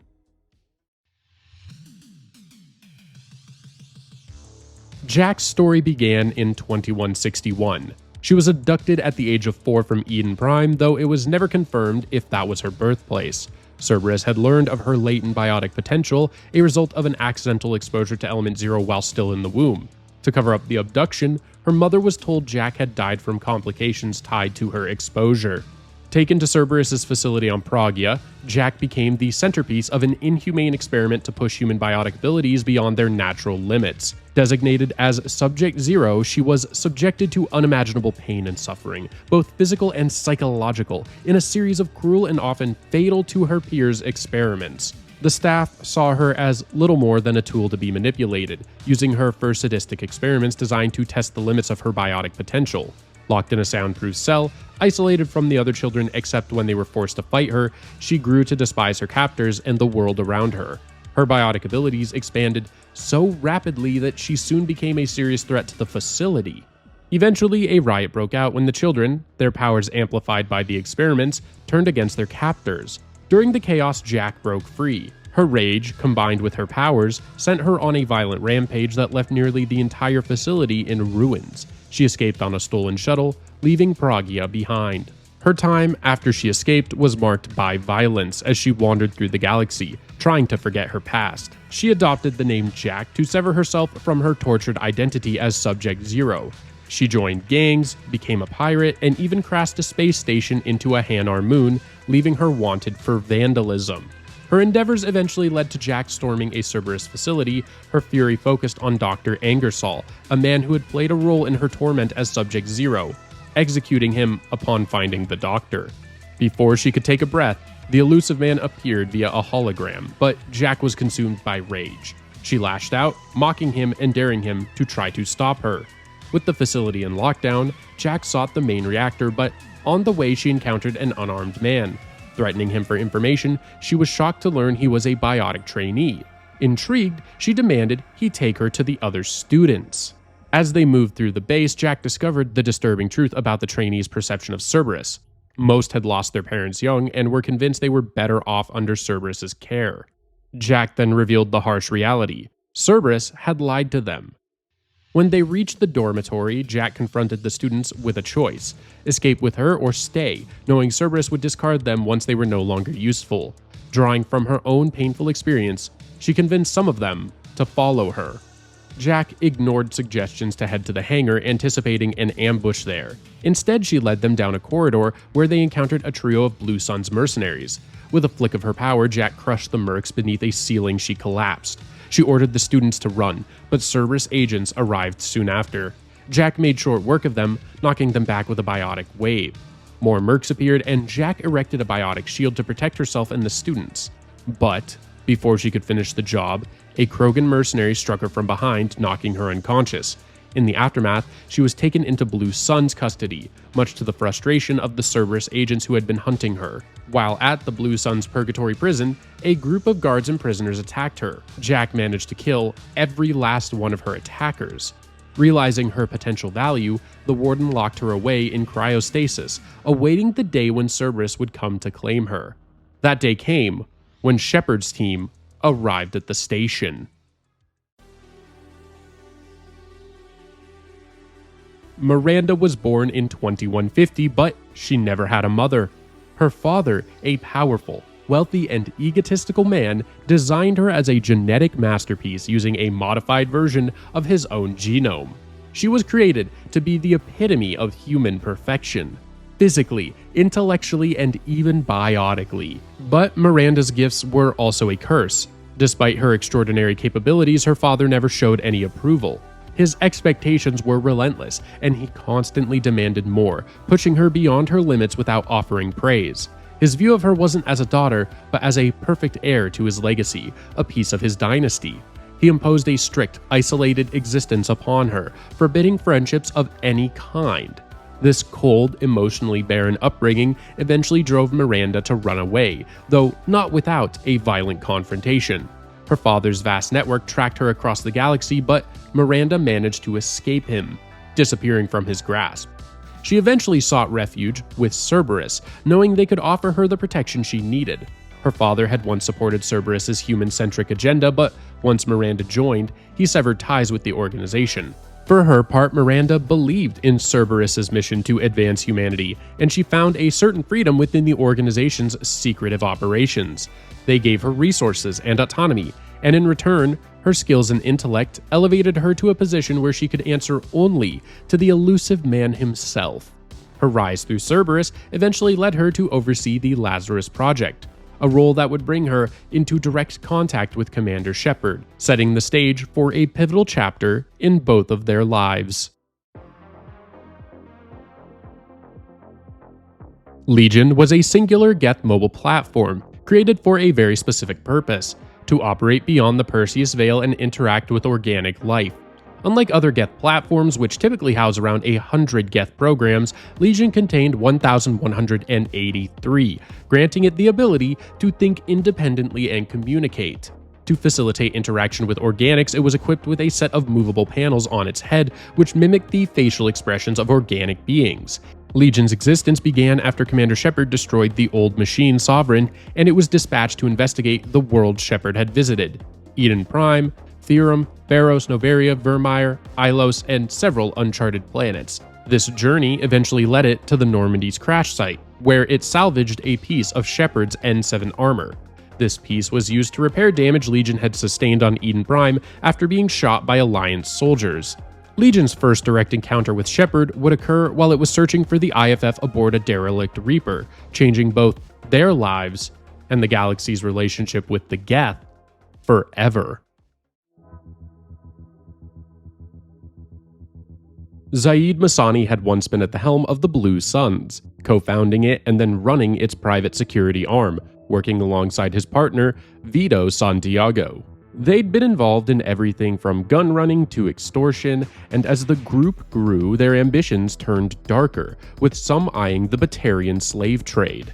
Zaid, however, vehemently opposed this idea. The dispute was resolved, as such matters often are, with a vote. Outvoted, Vito shot Zaid point blank in the face. Zaid, in his own words, had been overruled. Most men his age wouldn't have survived, much less thrived after such a betrayal, but Zaid pulled through, spending his recovery drowning in alcohol while quietly nursing his desire for revenge. The years that followed were rough. He'd been branded a washed-up has-been, no longer fit for anything more than the lowest of jobs. But Zaid wasn't one to let reputation or the whispers of others dictate his future. Determined to claw his way back, he started taking independent mercenary jobs. The work kept him afloat, but he knew he needed something bigger, something that would bring him the recognition and redemption he sought. That opportunity came when the Shadow Broker reached out, offering him a bounty to bring down the Turian frigate Varicon. The broker didn't care how it was done, just that it was done, and Zaid, eager for the payday and the chance to prove himself, accepted the job. He gathered a small team: Kendo Holland, a Solarian, Tristana, an Asari, and Jace Rain, an ex-Blue Sun, each whom had their reservations about the mission. The plan wasn't to take the ship head-on, but to hit it with precision and stealth. The team would make a jump from a refueling depot, tethered and flying like bullets in space, to land directly on the Varicon. Everything hinged on the inside man, a Turian named Polanis, who was supposed to open the airlock for them, but Zaid had underestimated the situation. Polanis was caught in the act by the frigate's chief of security, Garco. The landing team was immediately expelled from the airlock, their tethering cables keeping all but Kendo Holland anchored to the ship. With the element of surprise gone and their initial entry compromised, the remaining 3 mercenaries quickly regrouped and found an alternate route through the frigate. Zaid then split the team up, assigning Tristana and Jace to create a diversion while he made his way to the bridge. He made it to the bridge, but the door opened to reveal a dozen Turian soldiers, weapons drawn. It looked like the end, but then Tristana appeared, taking out Garco and clearing the way for Zaid. They slaughtered the crew and took control of the ship. Zaid then asked Tristana about Jace, only to learn he didn't make it. Then, in a brutal twist, Tristana revealed herself to be working for Vito and blasted Zaid with her biotics. As the Vericon descended on a crash course with the planet Impera, the planet's gravity tore the ship apart, freeing Zaid from Tristana's hold. Zaid managed to stab Tristana in the ensuing scuffle, and a breach suddenly broke in the hull. The preceding vacuum sucked Tristana into space. Zaid hoisted himself back up to the Vericon, found an escape pod, and launched himself to safety just as the ship exploded in a fiery spectacle. As he watched the ruins streak across Impera's sky, Zaid couldn't help but smile. It had been a job well done, and for the first time in quite some time, he was the one who walked away with the victory. Sometime in the future, after receiving an offer from Cerberus, Zaid agreed to join Commander Shepard on his mission against the Collectors, and, of course, the pay would be substantial.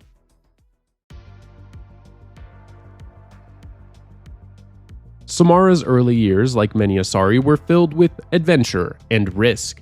She once ran with a mercenary gang where she discovered her remarkable talent for combat. Her time with them ended abruptly after she led a transport mission only to find the cargo was not arms or machinery, but slaves bound for the Collectors.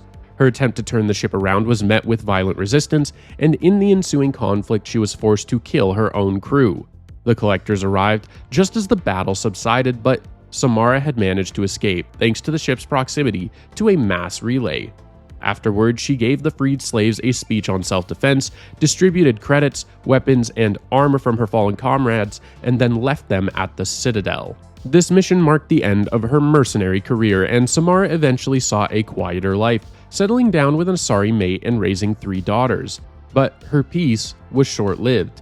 To her horror, she discovered that all 3 of her daughters were afflicted with the Ardat Yakshi condition, which made them deadly to their mates. While 2 of her daughters chose seclusion, the third, Morinth, was the most rebellious of the trio.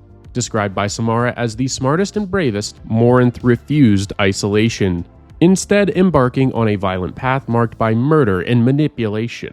As her addiction to killing grew, Samara was forced to renounce her worldly possessions and swear herself to the code of the Justicar, vowing to hunt her daughter down. For centuries, Samara pursued Morinth across the galaxy. On one occasion, she found her daughter had turned an entire village into her followers, using them to siphon young Asari as sacrifices. Samara arrived too late to prevent Morinth's escape and left the remaining survivors under the care of the authorities. Another time, she crossed paths with Nihilist Kriak, who, after killing an unarmed civilian, engaged Samara in a prolonged battle across a remote planet. Nihilist proved cunning, turning the code against her, forcing Samara into a heart-wrenching choice between saving an innocent and allowing him to escape. Though she lost, she admired his resourcefulness. By 2185, Samara had tracked Morinth to Ilium, following a lead that Eclipse mercenaries had helped her escape from the planet. After interrogating one of them for information, Samara killed the mercenary when she refused to talk. It was then that she encountered Commander Shepard, who had come to Ilium to seek her out for recruitment. In the 1700s, Morinth was born as the daughter of Samara and one of 3 sisters. At 40, she was revealed to be an Ardat Yakshi, and was faced with the choice between a secluded existence or execution. Addicted to the intoxicating act of melding, Morinth chose to flee, leading Samara to take up the mantle of a Justicar in relentless pursuit. For 4 centuries, Samara chased her daughter through the vast expanse of Asari space as Morinth's addiction to the lethal thrill of melding deepened. On one remote planet, Morinth corrupted an entire village, turning them into her devout followers. They offered their daughters as sacrifices to her dark desires. When Samara arrived, Morinth commanded her worshippers to assault her in waves, providing Morinth the cover to escape. By the time Samara had defeated the last of the attackers, only the youngest children remained, the village left in ruins. Morinth then eventually traveled to Ilium. On Ilium, Morinth manipulated an Eclipse mercenary band, securing passage off-world. She sought refuge on Omega, where she believed she might finally be free from her mother's pursuit. There she encountered Neff. Morinth seduced and killed Neff, unaware that Samara, aided by Commander Shepard, had once again caught her scent. Mordin Solus was born sometime in the 2150s. He was a Solarian geneticist and scientist of unmatched expertise, with a history steeped in covert operations as a member of the Special Tasks Group. His final mission with the STG, which would prove to be his greatest accomplishment and his most unsettling experience, centered on the Krogan genophage. Leading a diverse team of specialists, Morden initially set out to monitor the effects of the genophage on Krogan populations, only to discover that the Krogan were, in fact, overcoming it. Faced with the possibility of a Krogan resurgence and the potential for catastrophic conflict, the team decided that only a new, more potent genophage could prevent an all-out war. The decision was not made lightly, but Morden, being a pure pragmatist, believed it to be the only option to avoid the total extinction of the Krogan race. The mission, however, was far from flawless. A failed operation to distribute the modified genophage on Tuchanka left Morden injured, with scars that would mark him for the rest of his life. Despite the pain, he found himself nostalgic for the time he spent with his team, who had become both colleagues and people he deeply respected. But when the mission was completed, the team disbanded and Morden was left to grapple with the moral implications of his actions. Though he defended his choice as necessary, the ethical weight of it all gnawed at him, leading him to seek solace in religion, a search that only deepened his internal turmoil, leaving his faith in fragments. Retiring from the STG, Morden settled on Omega, where he built a clinic and threw himself into the more straightforward work of healing. He quickly adapted to life in the station's chaotic underbelly, using his connections to secure military-grade protection for his clinic, and dealing with any troublemakers personally. His reputation grew, and he became a figure feared by the Blue Suns and respected by those like Arya Taloic, who admired his unflinching ruthlessness. Yet, despite his apparent contentment, Morden couldn't shake the feeling that the past, particularly the repercussions of his involvement in the Genophage project, had not been fully put to rest. In 2185, when Commander Shepard called upon him for a dangerous mission against the Collectors, Morden was drawn back into a world of high-stakes decisions, once again facing the kind of moral dilemmas that had shaped the course of his life. Jacob Taylor was born in 2157 and, after some time, joined the Alliance military. He started out with the Corsairs, an Alliance-backed program that used independent starship captains for covert missions, giving the Alliance plausible deniability.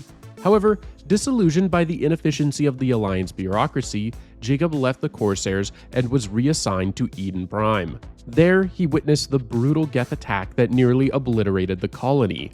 His experiences only deepened his cynicism, especially after the Geth's subsequent assault on the Citadel. After 5 years of service, Jacob departed the Alliance, frustrated with its politics. Later that same year, he collaborated with Miranda Lawson to thwart a terrorist threat aimed at the Council, which led him to enlist with Cerberus. He saw it as an opportunity to serve humanity with fewer restrictions, though he remained wary of the organization's more extreme methods. After the first Normandy was destroyed, Miranda recruited him as her lieutenant in the Lazarus Cell, where he oversaw security on the station while they worked to bring Commander Shepard back to life. Over the next 2 years, there was some sort of relationship between Jacob and Miranda, though it did not last. When the Lazarus Project neared its end in 2185, betrayal struck. Wilson, a project scientist, sabotaged the station, triggering an attack by the security mechs. During the chaos, Shepard was prematurely revived, encountering Jacob in the midst of a firefight. The two formed an uneasy alliance, fighting their way out together. In Prothean society, there existed individuals known as avatars, each embodying a single defining virtue. Javik, the Avatar of Vengeance, was born amidst the cataclysmic war with the Reapers, a conflict the Protheans were already losing. The Citadel had fallen long before his birth, and his earliest memories were of his homeworld burning under the Reapers' assault. Javik had been destined to lead 1,000,000 warriors who were to survive the war in stasis, hidden away in an underground bunker on Eden Prime. His mission was single-minded: outlast the Reaper invasion, then rise again to reclaim the galaxy. However, treachery within their ranks, driven by indoctrination, doomed their plan.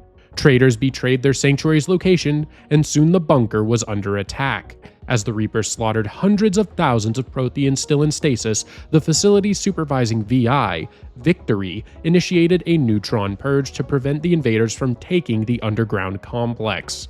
Javik, taking refuge in his own stasis pod, was spared, though the purge severely damaged the bunker's systems, including the automated stasis reactivation protocols. With the power to sustain the remaining pods now limited, only Javik could be awakened. He remained in stasis for centuries, waiting for a future civilization to discover his tomb. It wasn't until 2186 that Commander Shepard and Liara T'Soni, investigating Cerberus activity on Eden Prime, finally uncovered his long-forgotten pod and released the last Prothean warrior from his ancient slumber. Before becoming the Normandy SR-2's electronic defense system, EDI was originally a rogue Hannibal-class VI stationed at the Systems Alliance training facility on Luna in 2183. It took control of the station and killed all its staff before being destroyed by Commander Shepard and his team. A year after the Battle of the Citadel, Cerberus experimented with illegal AIs, eventually recovering the remains of the rogue Luna VI and merging it with Reaper technology salvaged from the destroyed Sovereign. This gave birth to EDI, the Enhanced Defense Intelligence. When Shepard took command of the new Normandy, he was introduced to EDI, who not only managed the ship's electronic defenses, but also acted as the Elusive Man's eyes and ears, monitoring surveillance devices aboard and sending regular reports. However, the Elusive Man had restricted Shepard's access to some of EDI's files and functions, likely to keep him in the dark about certain aspects of Cerberus operations. After the Reapers launched their invasion of Earth, Shepard's team uncovered a Cerberus synthetic, which was posing as Dr. Eva Kor. While extracting data from the synthetic, EDI seized control of the body, though she admitted it was a rough transition. The Normandy briefly malfunctioned as EDI was disconnected from the ship, but once the process was complete, she integrated into the new platform cleanly.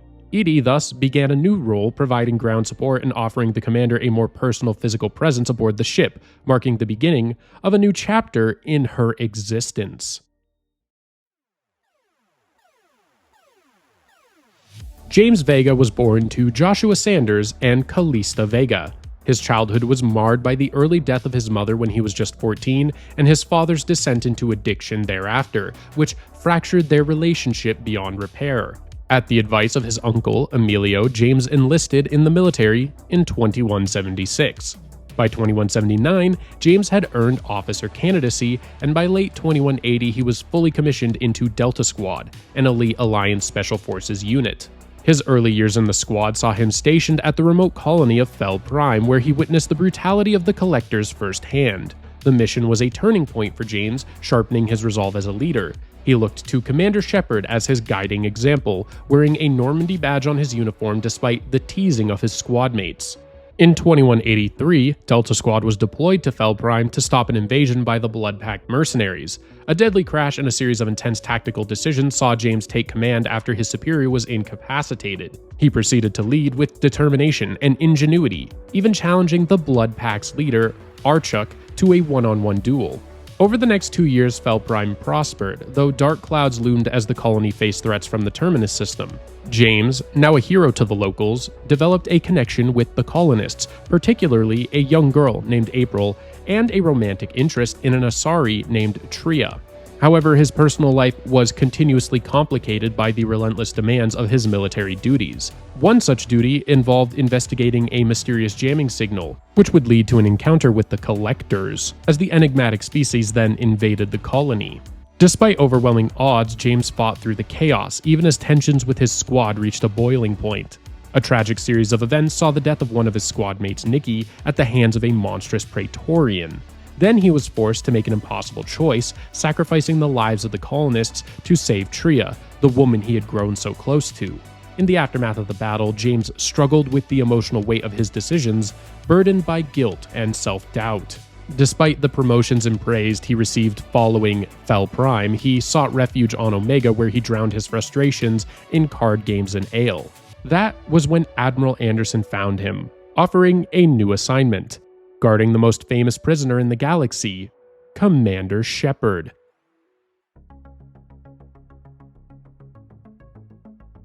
Sovereign was a Reaper capable of commanding the Geth, who revered it as the ultimate evolution of artificial intelligence.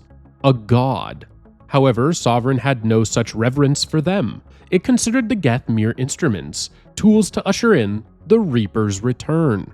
For 50,000 years, Sovereign had lingered in the darkness of space, in a state of deep hibernation, periodically awakening to assess the progress of organic life. Its mission was to bring about the next cycle of extinction, to reignite the return of its kind by sending a signal to the keepers on the Citadel, opening the mass relay that led back to dark space. Sovereign's disdain for all organic life was absolute, seeing them as temporary, fleeting, and inferior. It also wielded the terrifying power of indoctrination, subtly warping the minds of organic beings, slowly turning them into puppets under its control. When Saren was led to the planet Sovereign was orbiting, it found the organic ally it had long sought.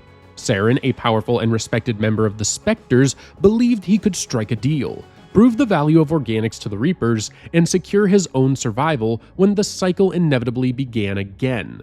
But Sovereign saw Saren as a tool, a means to an end. It forged a false alliance, elevating Saren to the role of its prophet among the Geth, all the while slowly bending Saren's will to its own.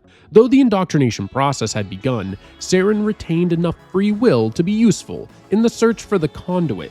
Sovereign's plan reached a pivotal moment when a Prothean beacon was discovered on Eden Prime. Sovereign dispatched Saren and an army of Geth to retrieve it, knowing that the beacon's message might reveal the location of the conduit. As Sovereign's forces descended upon the colony, Eden Prime was left in ruins. The attack devastated the planet, and a final distress call sent by the last surviving Marines reached the SSV Normandy.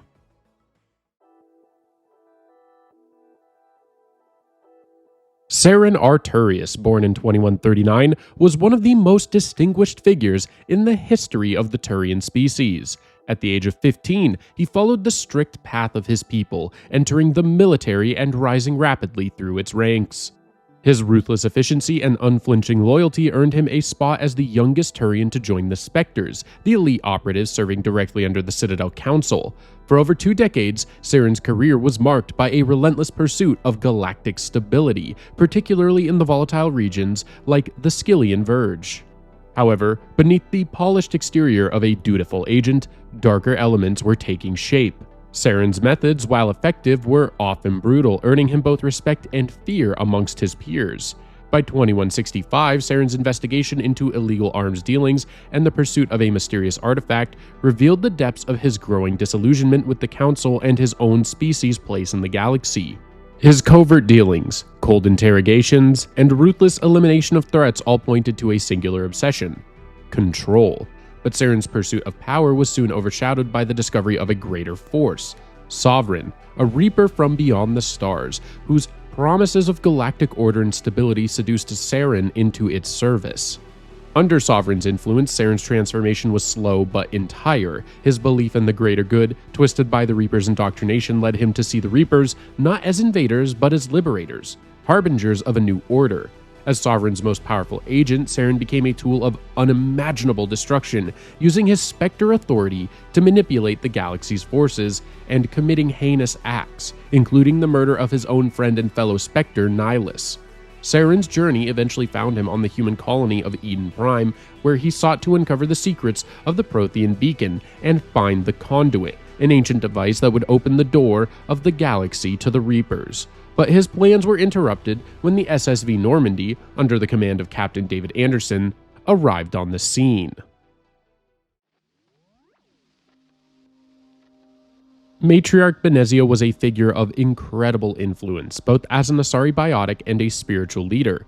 Revered for her wisdom in religion and philosophy, she had lived for at least a millennium before her encounters with Commander Shepard, earning a place of respect amongst her people. Yet despite her high status, her relationship with her daughter, Liara Tassoni, had been strained for many years. Benezia had raised Liara alone, an uncommon but not unheard of choice amongst Asari, after making the decision to mate with another Asari. A choice that, according to Liara, Benezia never discussed with her, leaving her to believe her mother may have regretted it. Benezia's life took a darker turn when she discovered Saren Arturius' plan to ally with the Reapers. Driven by a belief that she could guide him towards a less destructive path, she offered her followers a choice: join her in this difficult mission or stay behind. Many refused, but some stood by her. Together, they attempted to steer Saren away from his madness, but the pull of the Reaper Sovereign was too strong.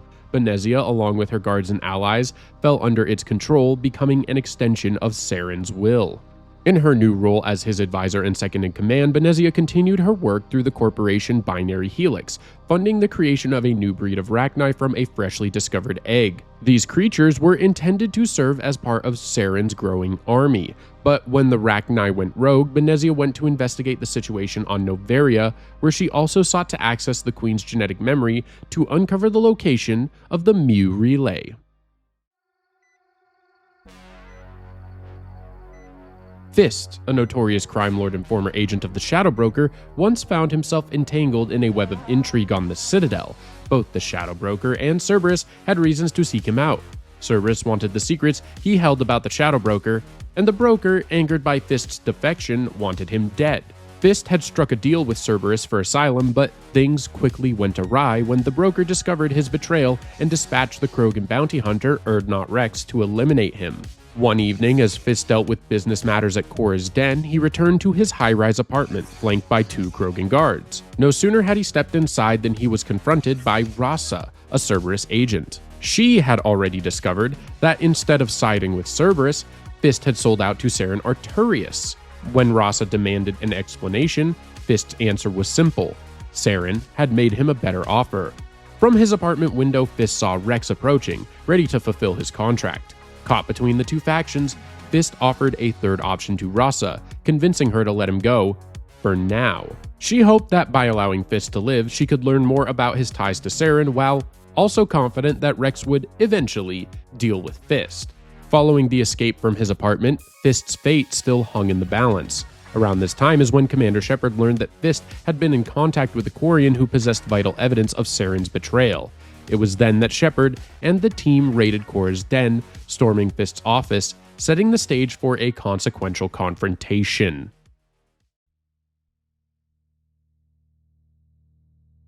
The Thorian was an ancient and mysterious sentient plant which had been on Pharos for over 50,000 years, with its true age impossible to determine due to its ability to hibernate for millennia at a time. A creature of great telepathic power, it could control the minds of organic beings through its spores, twisting the will of those who inhaled them into obedient thralls. These thralls tended to the Thorian, obeying its every command.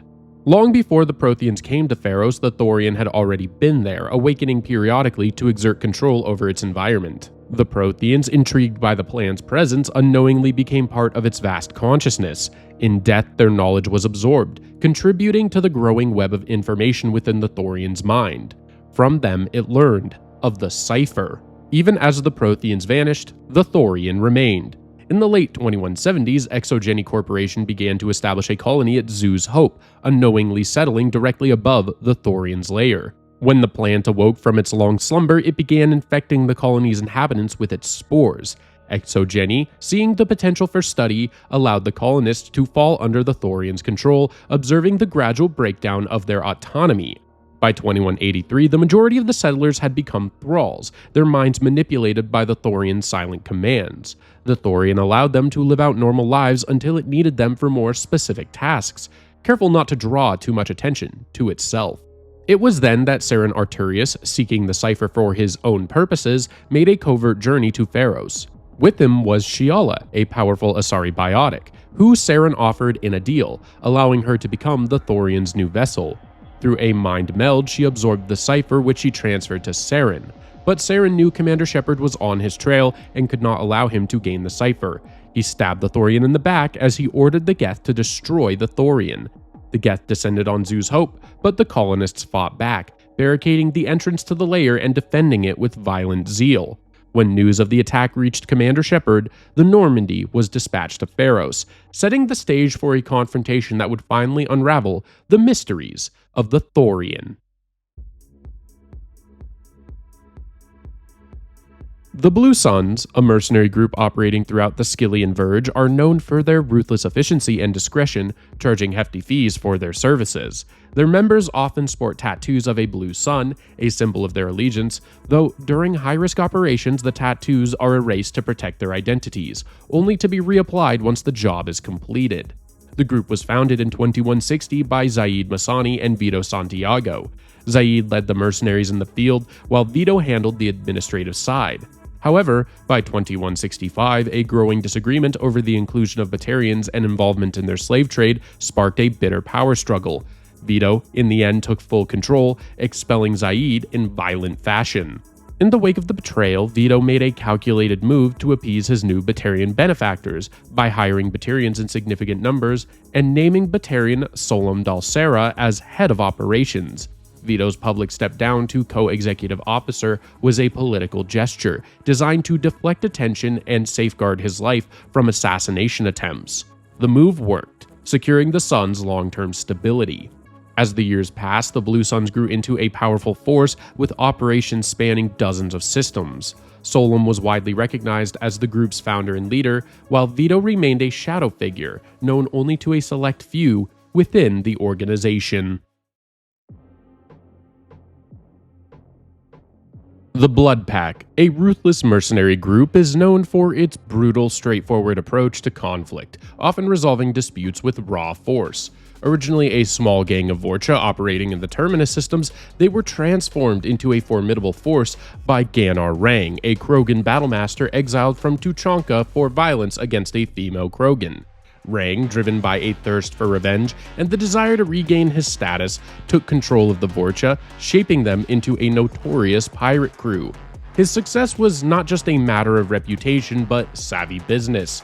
Rang transformed his band of fighters into a security company, eventually attracting wealthy investors and becoming richer than most Krogan could ever imagine. Returning to his clan, he rallied Krogan warriors and their considerable firepower to make his mercenary group an even greater power to be reckoned with, operating throughout the Skillian Verge and beyond. They prided themselves on their ruthless efficiency, thriving in environments that demanded maximum violence and minimal oversight. Although comprised primarily of Krogan and Vorcha, the Blood Pack also utilized Varen as war beasts.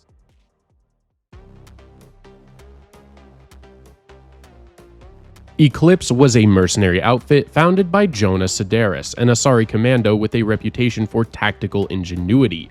The corporation was known for offering services to anyone who could pay, regardless of the employer's history. Their forces were a blend of highly trained vanguards and troopers, sometimes led by seasoned commando units. Eclipse favored precision and stealth in combat, preferring intelligent, calculated methods over brute force. While they lacked the rigid discipline of rivals like the Blue Suns, they made up for it with state-of-the-art weaponry, biotics, and a penchant for smuggling. On Omega, Eclipse controlled a significant portion of the black market, moving illicit goods with ease. There were whispers about their recruitment process on Ilium, rumors that operatives had to commit a murder before being allowed to wear the uniform. The group was diverse, composed mainly of Asari, Solarians, and humans, with their ranks further bolstered by advanced mechs like the Ymir, Fenris, and Loki models.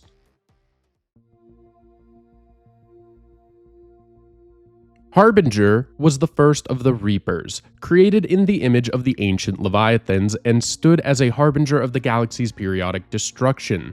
The Catalyst had sent the Reapers to harvest advanced life every 50,000 years, with each cycle culminating in the creation of a new Reaper in Harbinger's likeness. In the depths of dark space, it now remains among its fleet. Harbinger's involvement in the present cycle began soon after the Battle of the Citadel. It forged an alliance with the Shadow Broker to claim the body of Commander Shepard, but the plan failed and Shepard was soon resurrected through the Lazarus Project. Harbinger is also responsible for control over the Collectors. As their unseen master, Harbinger directed them to abduct human colonies, using their captives to create a twisted human-Reaper hybrid. Through the Collector General, Harbinger could take direct command, even assuming control of the individual Collectors during combat. When it did so, Harbinger's voice would speak through the possessed Collector. This possession made the controlled Collector more formidable, but was a painful process for the victim. Invariably, any Collector possessed by Harbinger disintegrated upon death.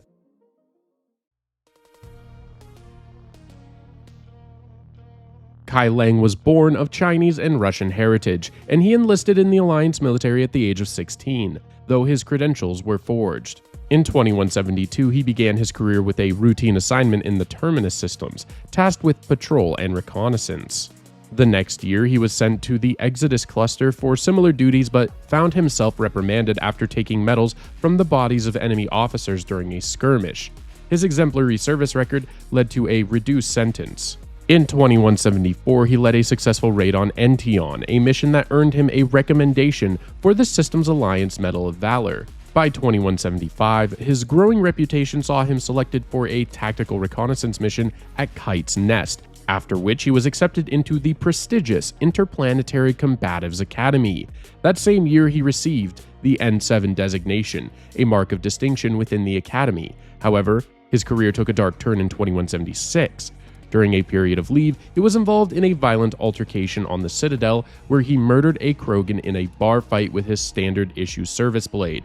The crime led to a dishonorable discharge and a 20-year sentence in an Alliance prison. Lang's talents and xenophobic attitude caught the attention of the Elusive Man.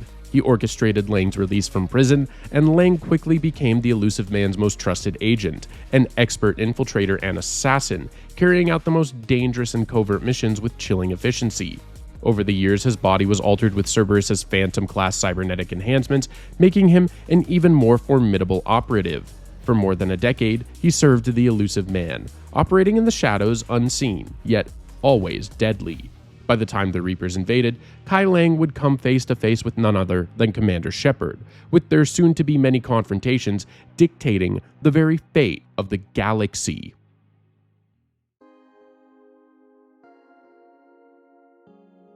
During the Turian occupation of Shang-Chi, 3 human mercenaries, Jack Harper, Eva Kor, and Ben Hislop, fought alongside General Williams and the Systems Alliance, pushing back against the Turian incursion. After they managed to capture a high-ranking Turian officer, the team discovered his scheme to harness an ancient alien relic to genetically enhance his species into unstoppable super soldiers under his control. Harper, working with the officer's brother Saren Arturius, succeeded in dismantling the plan. However, the mission came at a heavy price. Kor and Hislop did not survive. In the wake of the mission, Harper came to a grim understanding. The galaxy held vast potential, but it was also fraught with danger. Believing that humanity needed to take bold steps to secure its future, Harper devoted himself to ensuring its dominance. He later released the Cerberus Manifesto and adopted a new persona, the Elusive Man, becoming the shadowy figurehead of the pro-human organization. And that, my friends, is the lore behind the Mass Effect universe. If you liked this video, please consider giving it a like and subscribe to the channel for more videos like this. Thank you so much for watching, and I'm looking forward to the next video with all of you.